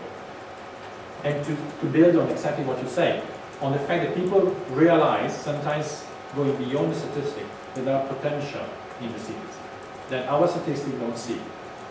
So, fully agree. Gareth, did you want to? Well, I think Andrea's kind of said it actually, which is, I applaud your research. But the kind of classic study of rural life in Mexico in the 1930s, 40s by Robert Redfield described rural society, what he called folk society, as young men doing today the same thing as they did yesterday. And I think that one of these kind of difficult to grasp characteristics of urban life is this difference opportunity, which we just can't put a statistic or a methodology over. If you talk to young people in favela and in Rio, however unemployed, underemployed, excluded, etc., they might feel, they will still suggest that they can have an opportunity to do something different tomorrow than what they did yesterday. And it's very difficult to get a grasp on that and put a notion of rationality over it, because it's rational to them. It's very difficult to kind of aggregate it and put a kind of life path story around it that seems, measurable across different sort of indicators and so on and so forth. But somehow we need to talk and explore about that sort of notion, because it might seem irrational at the abstract, but is entirely rational at the local. Thank you. And obviously those comments, and Richard, if you want to step in, or do you want to step in? Later. Okay. No. They've obviously sparked a lot of questions because I've got a list of people here. Did you have a point relating to this? Yeah, I mean, I'm Benjamin Zeitman, I'm a lecturer here in the Department of Education at the University of Sussex. And when you say all the well-being indicators indicate that things are getting worse, but people keep moving and they can't be wrong, are they crazy? I sort of think, well, maybe they aren't the right indicator. And maybe you're crazy. Or maybe we're crazy, we're using the wrong indicators. We're trying to count things all the time, which can't be counted. We're trying to do research in the wrong way, trying to do numbers, statistics about everything. We're not capturing what's actually important to you. If they keep doing it, and we keep, our measurements suggest that it's irrational, maybe we're crazy. Let me group a few comments and questions together. There's one, Debbie, just here. I'll go in order, and then Shilpa, and then... Thank you very much. I'm Ram Gareth. I work at the Department of Migration and Urban Study at the International Institute of Population Science in Mumbai. First of all, I would like to say that I agree with all three panelists and excellent expositions. But what I see that there are strong barriers, and there are two types I see, more of ideological and power oriented.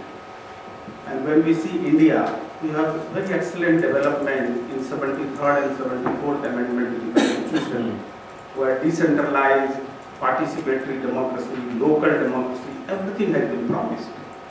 But after 20 years, I think very hardly progress, little progress has been.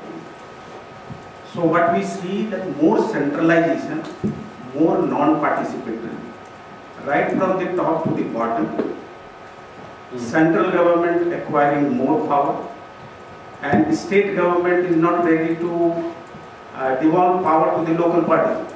So I can give you an example. For example, city like Bombay. Who owns Bombay? It's still not clear. Who governs Bombay? People look forward to the Prime Minister sometime, to the Chief Minister sometime. Really, mayor is not known, hardly known who is mayor of Bombay. Whereas 74th Amendment to the Constitution guarantees that these are the urban development specifically is the local issue. On the other hand, we find that para-statal agencies have come and they have become gradually over the years very powerful. So we have Mumbai Metropolitan Regional Development Authority, very powerful, very resourceful, building sea links, flyover, expressways, not concerned about the slum development, slum rehabilitation. Slum Rehabilitation Authority has been created, but again it is market mode. Partly it will be sold in the market and partly given to the slum dwellers, where slum dwellers have no money to maintain sustainable. So if high-rise building will be there, many are going to lose their jobs, livelihood, and maintenance cost. All these things are. So this is one aspect. That greater centralization, greater non-participation, this is happening, and cities are becoming really centers of power and all these things. So I will not say time is limited, I will not go further. The second aspect is that the GDP, and you know that a type of ideologues like Amartya Sen and J.N. Bhagwat. Now where the GDP is coming? GDP is coming from the city. So again this aspect in the policy emphasized, and I think present dispensation is very much inclined towards this aspect. So these are very strong barriers, where the ideas are excellent, how to crack, how to break down these barriers. I think real challenge is there, continually. Thank you. Let me just step back.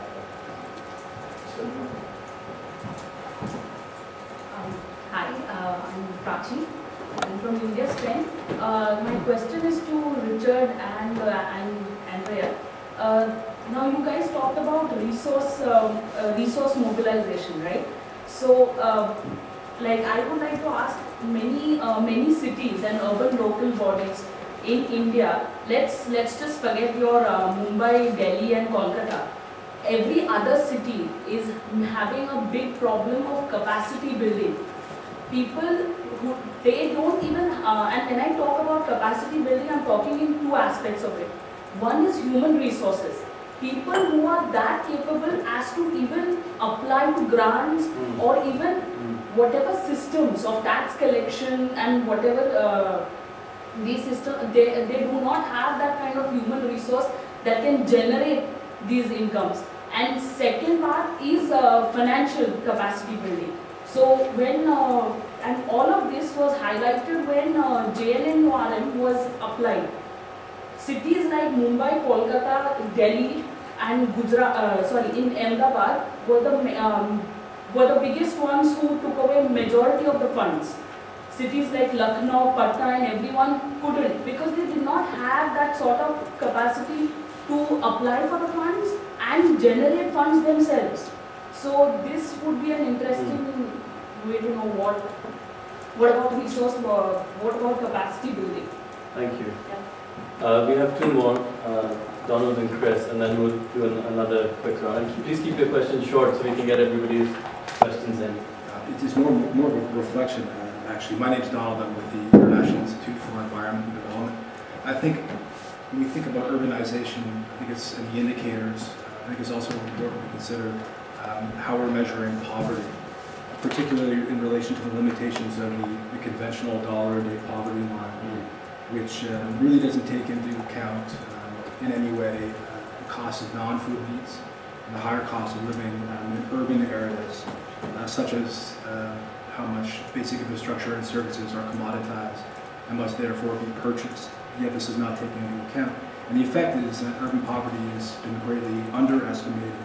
And I think this is particularly problematic considering that poverty is multidimensional and just how much basic infrastructure and services underpins the quality of environment. Yeah. That really also underpins the health of children.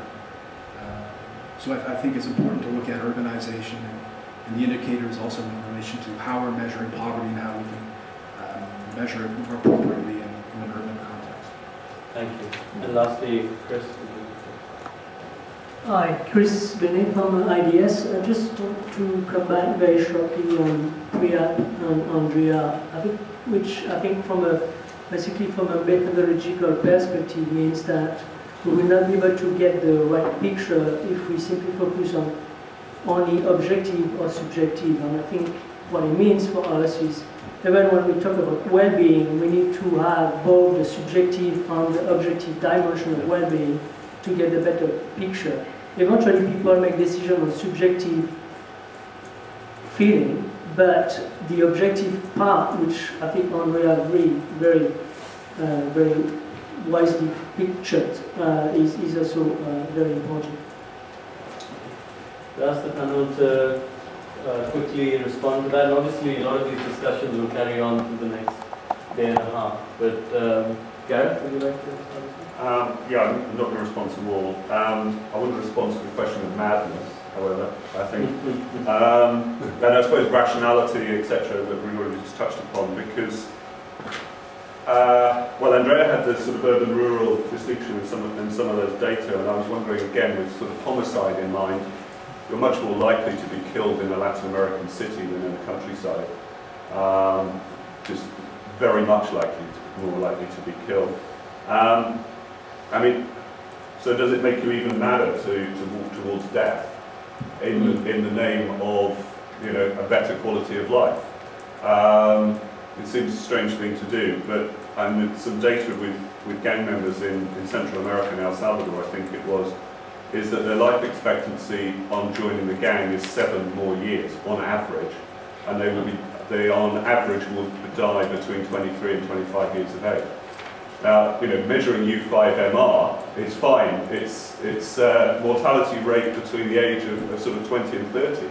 I would start measuring as well on that sort of basis for males of certain sort of marginal communities and so on and so on. And yet it's perfectly logical for those people to move towards cities somehow.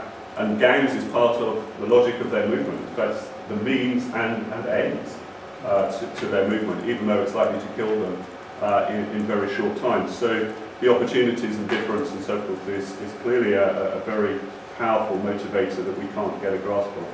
I'd like to say something about the kind of idea sort of raised here about participation and centralisation. I think we all endorse normatively participation. It's come through the panel in lots of different ways. But I don't think it's necessarily a kind of good in and of itself. We have to know how participation works and what costs it carries. And I don't think we've done terribly well, maybe UNICEF has done better than others, at appreciating from a sort of bottom-up perspective what is the costs of participation in terms of time lost, opportunity costs and so forth. And without being too pessimistic and Latin American about it, but there is a retrenchment in Latin America towards participation in governance. The participatory budgeting, participatory planning and so forth that came through Porto Alegre and so on and so forth is over. It was voted out of office for various reasons, part of which was a demand to get things done rather than participated. And you know, people like President Lula in going for election in his second term a few years ago lost the poor vote. He lost the favela in key cities. And when he pulled in his urban specialists and said, why is that? What have you done? And they started talking about a number of focus groups and plenary meetings they had with community leaders and so on and so forth. He said, but what have you built? And they said, well, we haven't built yet. That's your second term project. And you know, he needed to deliver something tangible. And so there is this kind of pullback here, and I think it needs to be thought about before throwing participation as a sort of panacea. I think it's a desirable aim in and of itself. I think that ultimately, I just want to throw this out to kind of touch on the Disraeli quote though.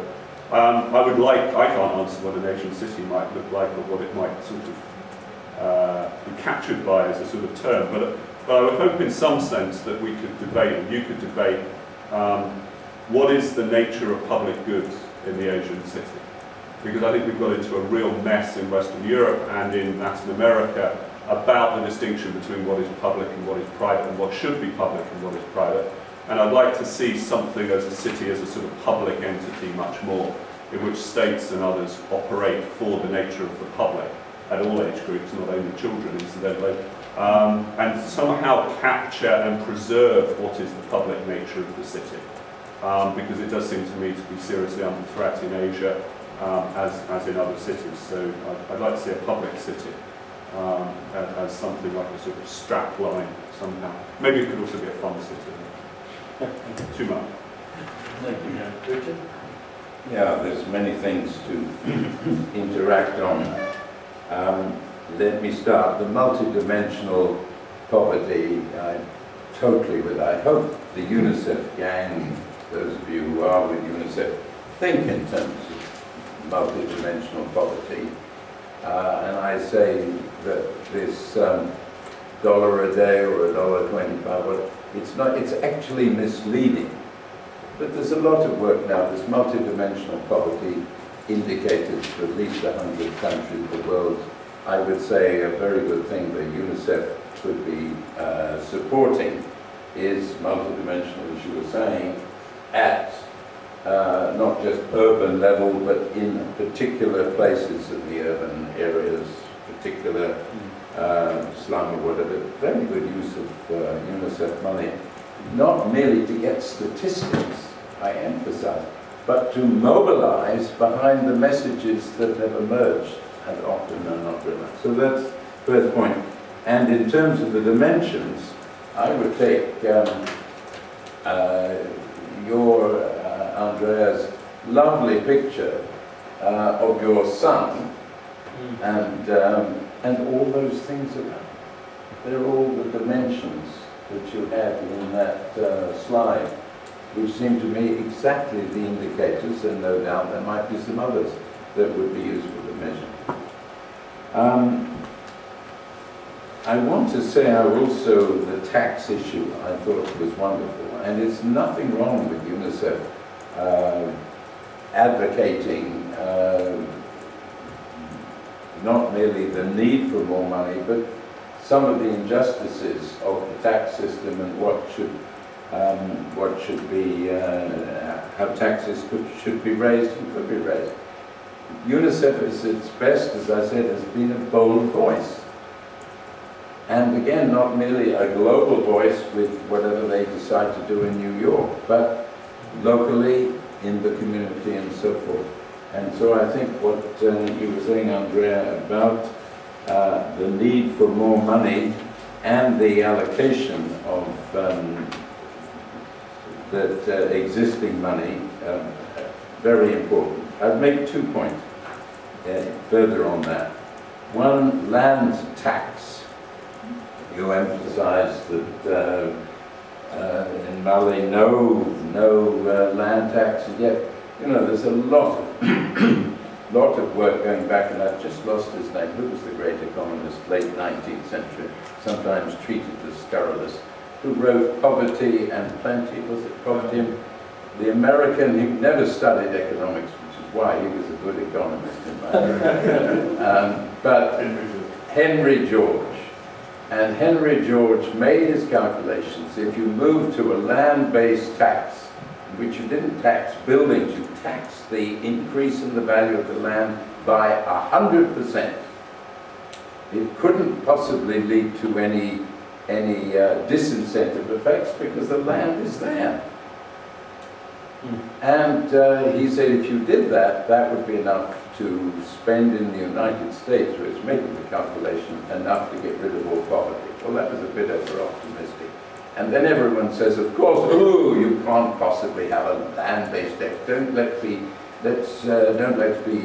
politically so unrealistic. Hong Kong has, Australia has had different times. There's a lot of examples. Google land tax, Henry George, and see.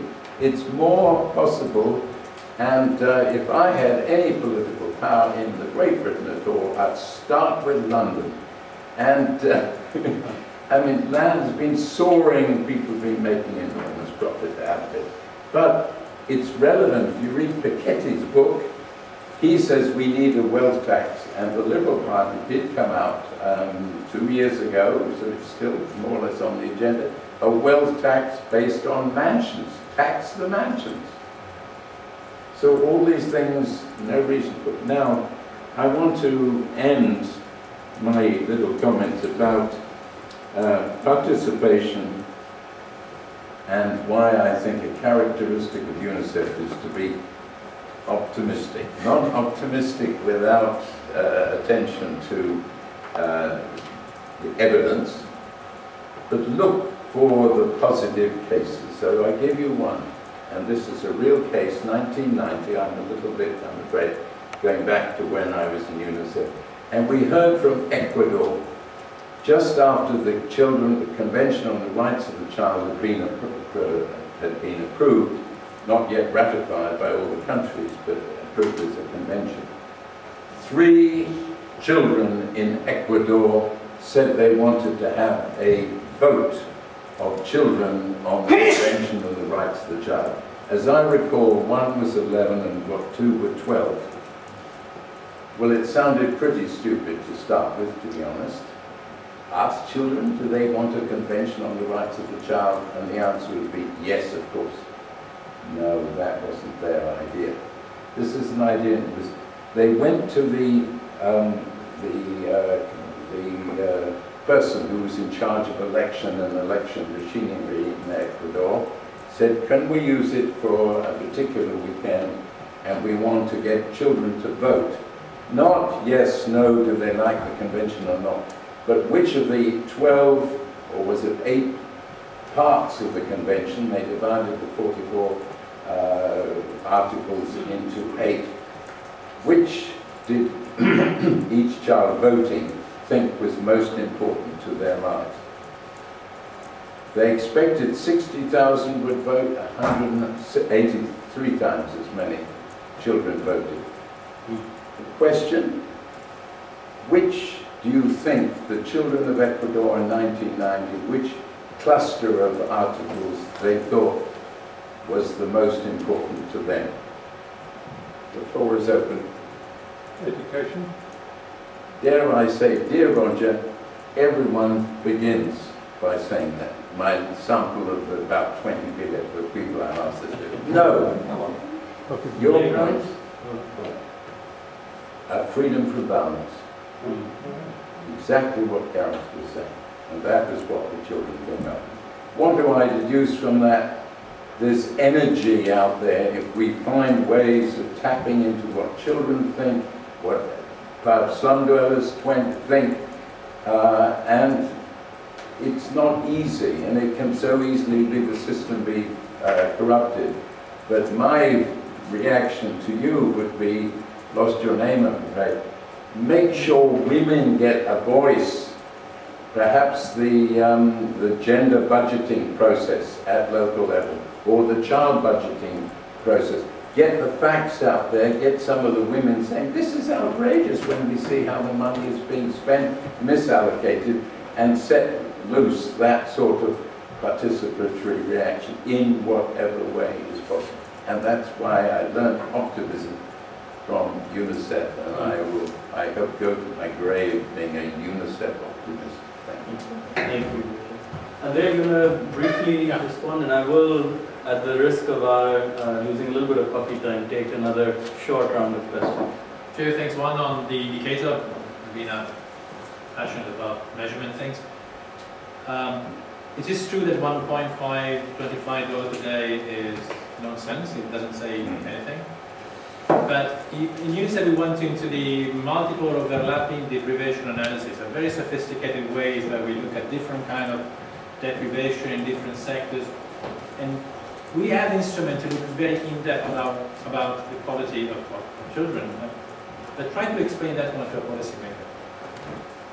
Sometimes policymakers, particularly one who have to go out, they need, unfortunately, simple answers. So here the issue is that we have to understand the indicator. We develop the indicator not what is the best theoretical. We should use indicators that actually are more effective with policymakers. And we have different kind of policymakers. We have the policymakers that have to say, okay, I have to allocate resources for children. That's unfortunately, that must be easy. And the easiest one is $125 per day.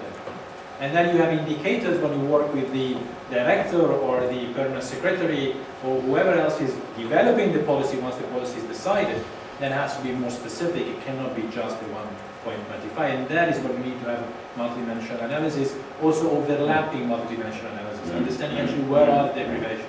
So we do have these tools, and I came from the same thing, so 1.25 is bad. But then I had to explain to a politician what was multidimensional overlapping poverty index, no chance. And the guy had for me 5 minutes. So we have to put together two things, understanding which indicator for the right people. Now, remember, indicator is a language. It's a short language to convey a message. And the language should be based on your listener, not on yourself. You have to find the right language for each of the person you're working with. And in policy making, you have different kind of policy makers. In terms of taxes and resources, I'm a strong believer that this is where we have to work. Now, if we look at, it's an exercise I did with all my colleagues in the region, if you look at the budget of UNICEF compared with the budget, the social budget of the countries, we are nothing. I used to say we are less than a statistical error, because in most of the cases we are less than 0.05%. In India, I think we are 0.0003 something. So it's not about spending our money. In the past, we have been providing money, building services. It's not that anymore, particularly in middle-income country. You have to move from spending UNICEF money to influence how the states spend their money. And that requires completely different kind of skills and capacity. Yes, and on participation, I have a lot of things, but I want to stay positive, so I don't make any comment. A quick and short round of questions. We'll do Dolph. Harris, your point has been answered. There were a couple there, and then I think I'll go see you. My name is Dolph Minter. I'm a fellow at IDS. My question is actually for all three panelists. You all talked about rights, very clearly so. Andrea, you concluded that rights was one of the 4 pillars for policy it needs to inform, particularly the Convention on Child Rights. But there was also a very sharp disconnect noted by Gareth in particular. You spoke about the weakening of rights commitments, and you also found that there's actually a very weak infiltration of rights in everyday politics. And that struck to me a very important note. I'm engaged in some work currently looking at the right to food and how that's being translated into everyday understandings of rights. And we find the same problem, disconnects and sort of quite different popular understandings of what these rights mean. Now obviously this is not a very new discussion because the rights have been in place in law, in paper, ratified by countries for decades.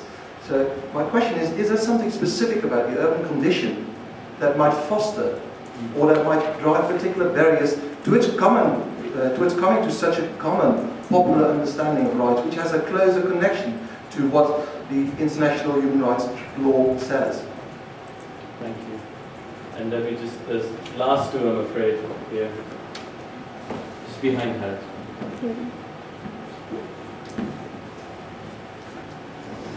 I'm Pradeep from Praxis, India. I just have a question like, the problem of migration as well as the existence of slum with different names, it is like council estates or anything.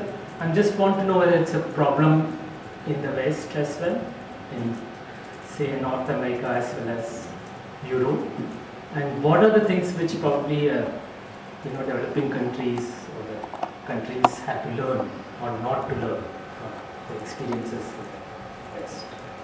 Thank you, Pradeep. And what was that question? whether the issue of informal housing slums is a problem here in the past. Yes, excellent. Hi, my name is Vanessa. I'm from the LW Incorporated. And I've got an observation and a question as well. My observation is, in terms of, I think everyone is a part of the problem when it comes to migration. Because sometimes you find that people migrate because they don't have access to what they need, or the requirements from organizations or government makes them, for instance, I'm from Africa. I came to UK to study my master's because to get a job back in Africa, they want you to have an international master's.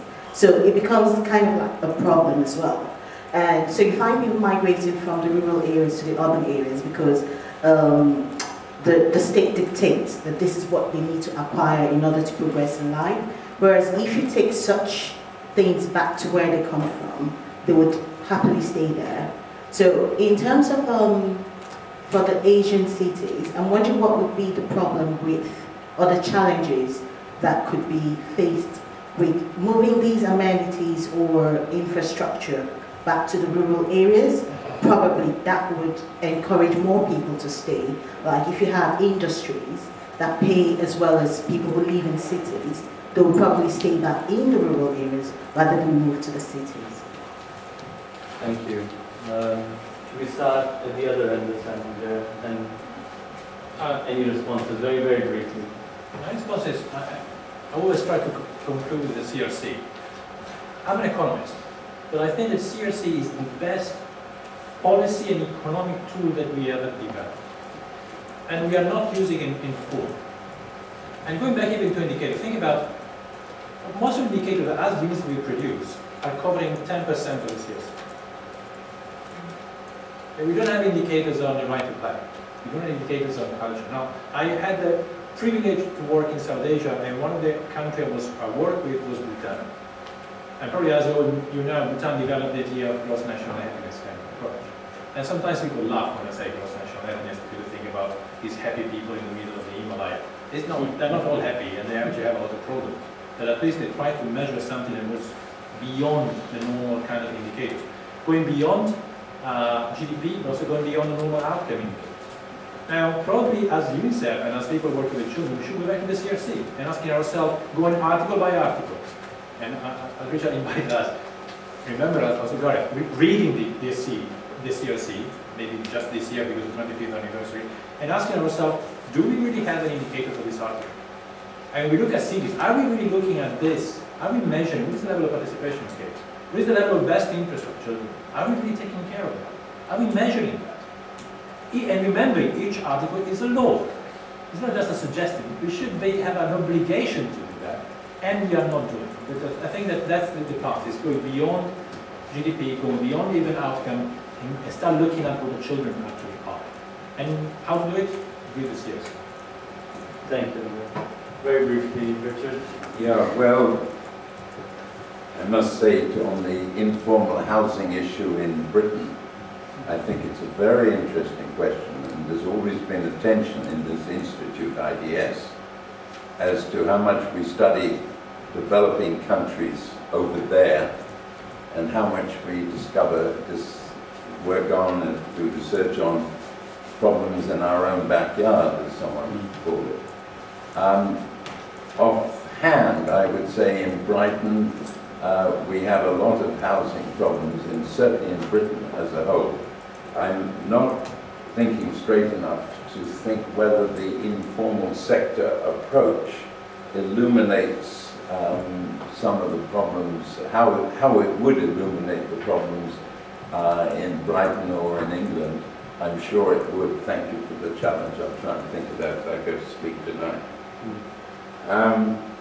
My comment on rights would be that actually there's been always a fluctuation. There has been a fluctuation in UNICEF under Jim Grant when we were against, to be honest, let me confess. Jim and I thought human rights in the early 1980s were not going to lead UNICEF in a very practical way. So we didn't give any support to the NGOs, and particularly Poland, some of the academics who were pressing very strongly on that there must be a convention on the rights of the child. About 1986-7, the leadership in UNICEF totally changed our position, and Jim became, and I became, Jim, strong supporters. And then it was absolutely amazing, not merely when in 1989 countries started voting for it and it was approved, and then individual countries ratified it more rapidly than any other ratification of any other human rights instrument of the UN. And then at the end of the 1990s, under Carol Bellamy, UNICEF really adopted and started pursuing a rights-based approach, not only within UNICEF, but leading within the UN, as I tried to bring out in the book I said at the second point. But then, dare I say, UNICEF lost the story. Anne Veneman, goodness, well, I didn't know why she was appointed, but she was the executive director of UNICEF, said in the first 12 months, I don't want to hear anything about rights. The executive director about rights, talking about child rights. Well, that just shows the need for a proper appointment system in the UN. So, but I think you would find also, if you traced it, individual countries, it goes up and down depending on the leadership and so forth. So that's my point. But if I said practically what needs to be done, child rights must be brought into the school system. Education. Why? Why is it? What does it mean? Take inspiration from to the 10 and the 11 and 12-year-olds in Ecuador. That was brilliant. I still find it inspiring. And of course in the media. If I may, my answer, what's the idea for Asian cities? I think you all ought to be thinking about this, but my answer would be child-friendly. Thank you, Richard. Gareth? Okay, very quickly, I'm happy to talk about slums in Western Europe and other contexts, maybe over coffee, but I'm just going to focus on the question from the back. The Convention on the Rights of the Child, for me, because I came to the Convention and child advocacy work outside of academia to some extent through working with street children, and the Convention for the Rights of the Child is a very inadequate or poorly geared instrument from a street child perspective. So it is imperfect, and that's at the international level, that's at the normative level, let alone once you drop it down into a sort of real situation, as it were. But the comment I made, tried to make in the presentation, was really about the sort of retrenchment or the weakening of child rights. And I think one of the sort of blind spots of some of the sort of human rights, public rights discourse over the last 20 years, to misquote the economist Albert Hirschman, is that all good things will come together. that somehow rights will kind of build up on each other, some sort of linear process, self-supporting. But actually, that is probably not the case, and the democratization of places like Mexico, where I was talking about, has seen an incredible enhancement of rights and rights discourse in many areas of life, including the freeing up of journalism and the public sphere, and of democracy itself, and gender rights and human rights in lots of particular ways. But it's tended to crowd out the kind of perspective that people have on child rights, and indeed I see this in the UK from a child rights perspective, working with NGOs, as to, in order to get DFID money and attention, you have to encapsulate an HIV agenda, you have to talk about lots of other rights in order to get your child rights message forward. So there is a sort of, not exactly negative sum, but it's not an entirely positive sum, rights agenda. And in the urban condition that you asked about, I think it's particularly intense because there is this sort of political cacophony of debate. The public sphere is very strong, or stronger, and getting a child rights agenda forward is quite difficult. You need these good arguments and you need good people to leverage them with. And there are many more people to leverage these arguments with than in a kind of rural context. It's a much more complicated political sphere. And it's a political sphere that's also likely to deceive itself. So 2 weeks ago, the UN Commission on Children met. A proposal went forward to debate the situation of the street children in Brazil, and the representative of Brazil said, we don't need to debate this because the street child problem in Brazil has been resolved. Quote, resolved, not the rest of it. And the reason being is that around certain key localities in Brazilian cities, there are indeed no street children anymore. You know, there are far fewer today on the beaches of Rio and around the back of the central station, around the key Olympic sites, etc., etc. You know, we're not looking for them. We're looking for them in the same places. They have moved. Our optic has not. And you know, public policy and what I talked about, security governance, has pushed problems out of certain. If it's not visible, it's been resolved under this kind of new urban policy regime, etc., etc., and sort of spectacular urbanism, as some people are calling it. So, you know, weak rights is there. It's weakened by the strength of other competing rights discourses, but it's also weakened by what politicians think they're seeing in front of them. And NGOs are as susceptible to that as well on occasion as well. Well, a big thank you to all of our panelists today. And thank you all for all of your questions. I know there were a few more which we'll hopefully pick up on, and I'm requesting the chairs of the sessions after the tea break to allow an extra 5 minutes for people to just grab coffee and quickly, coffee and a biscuit, and quickly run to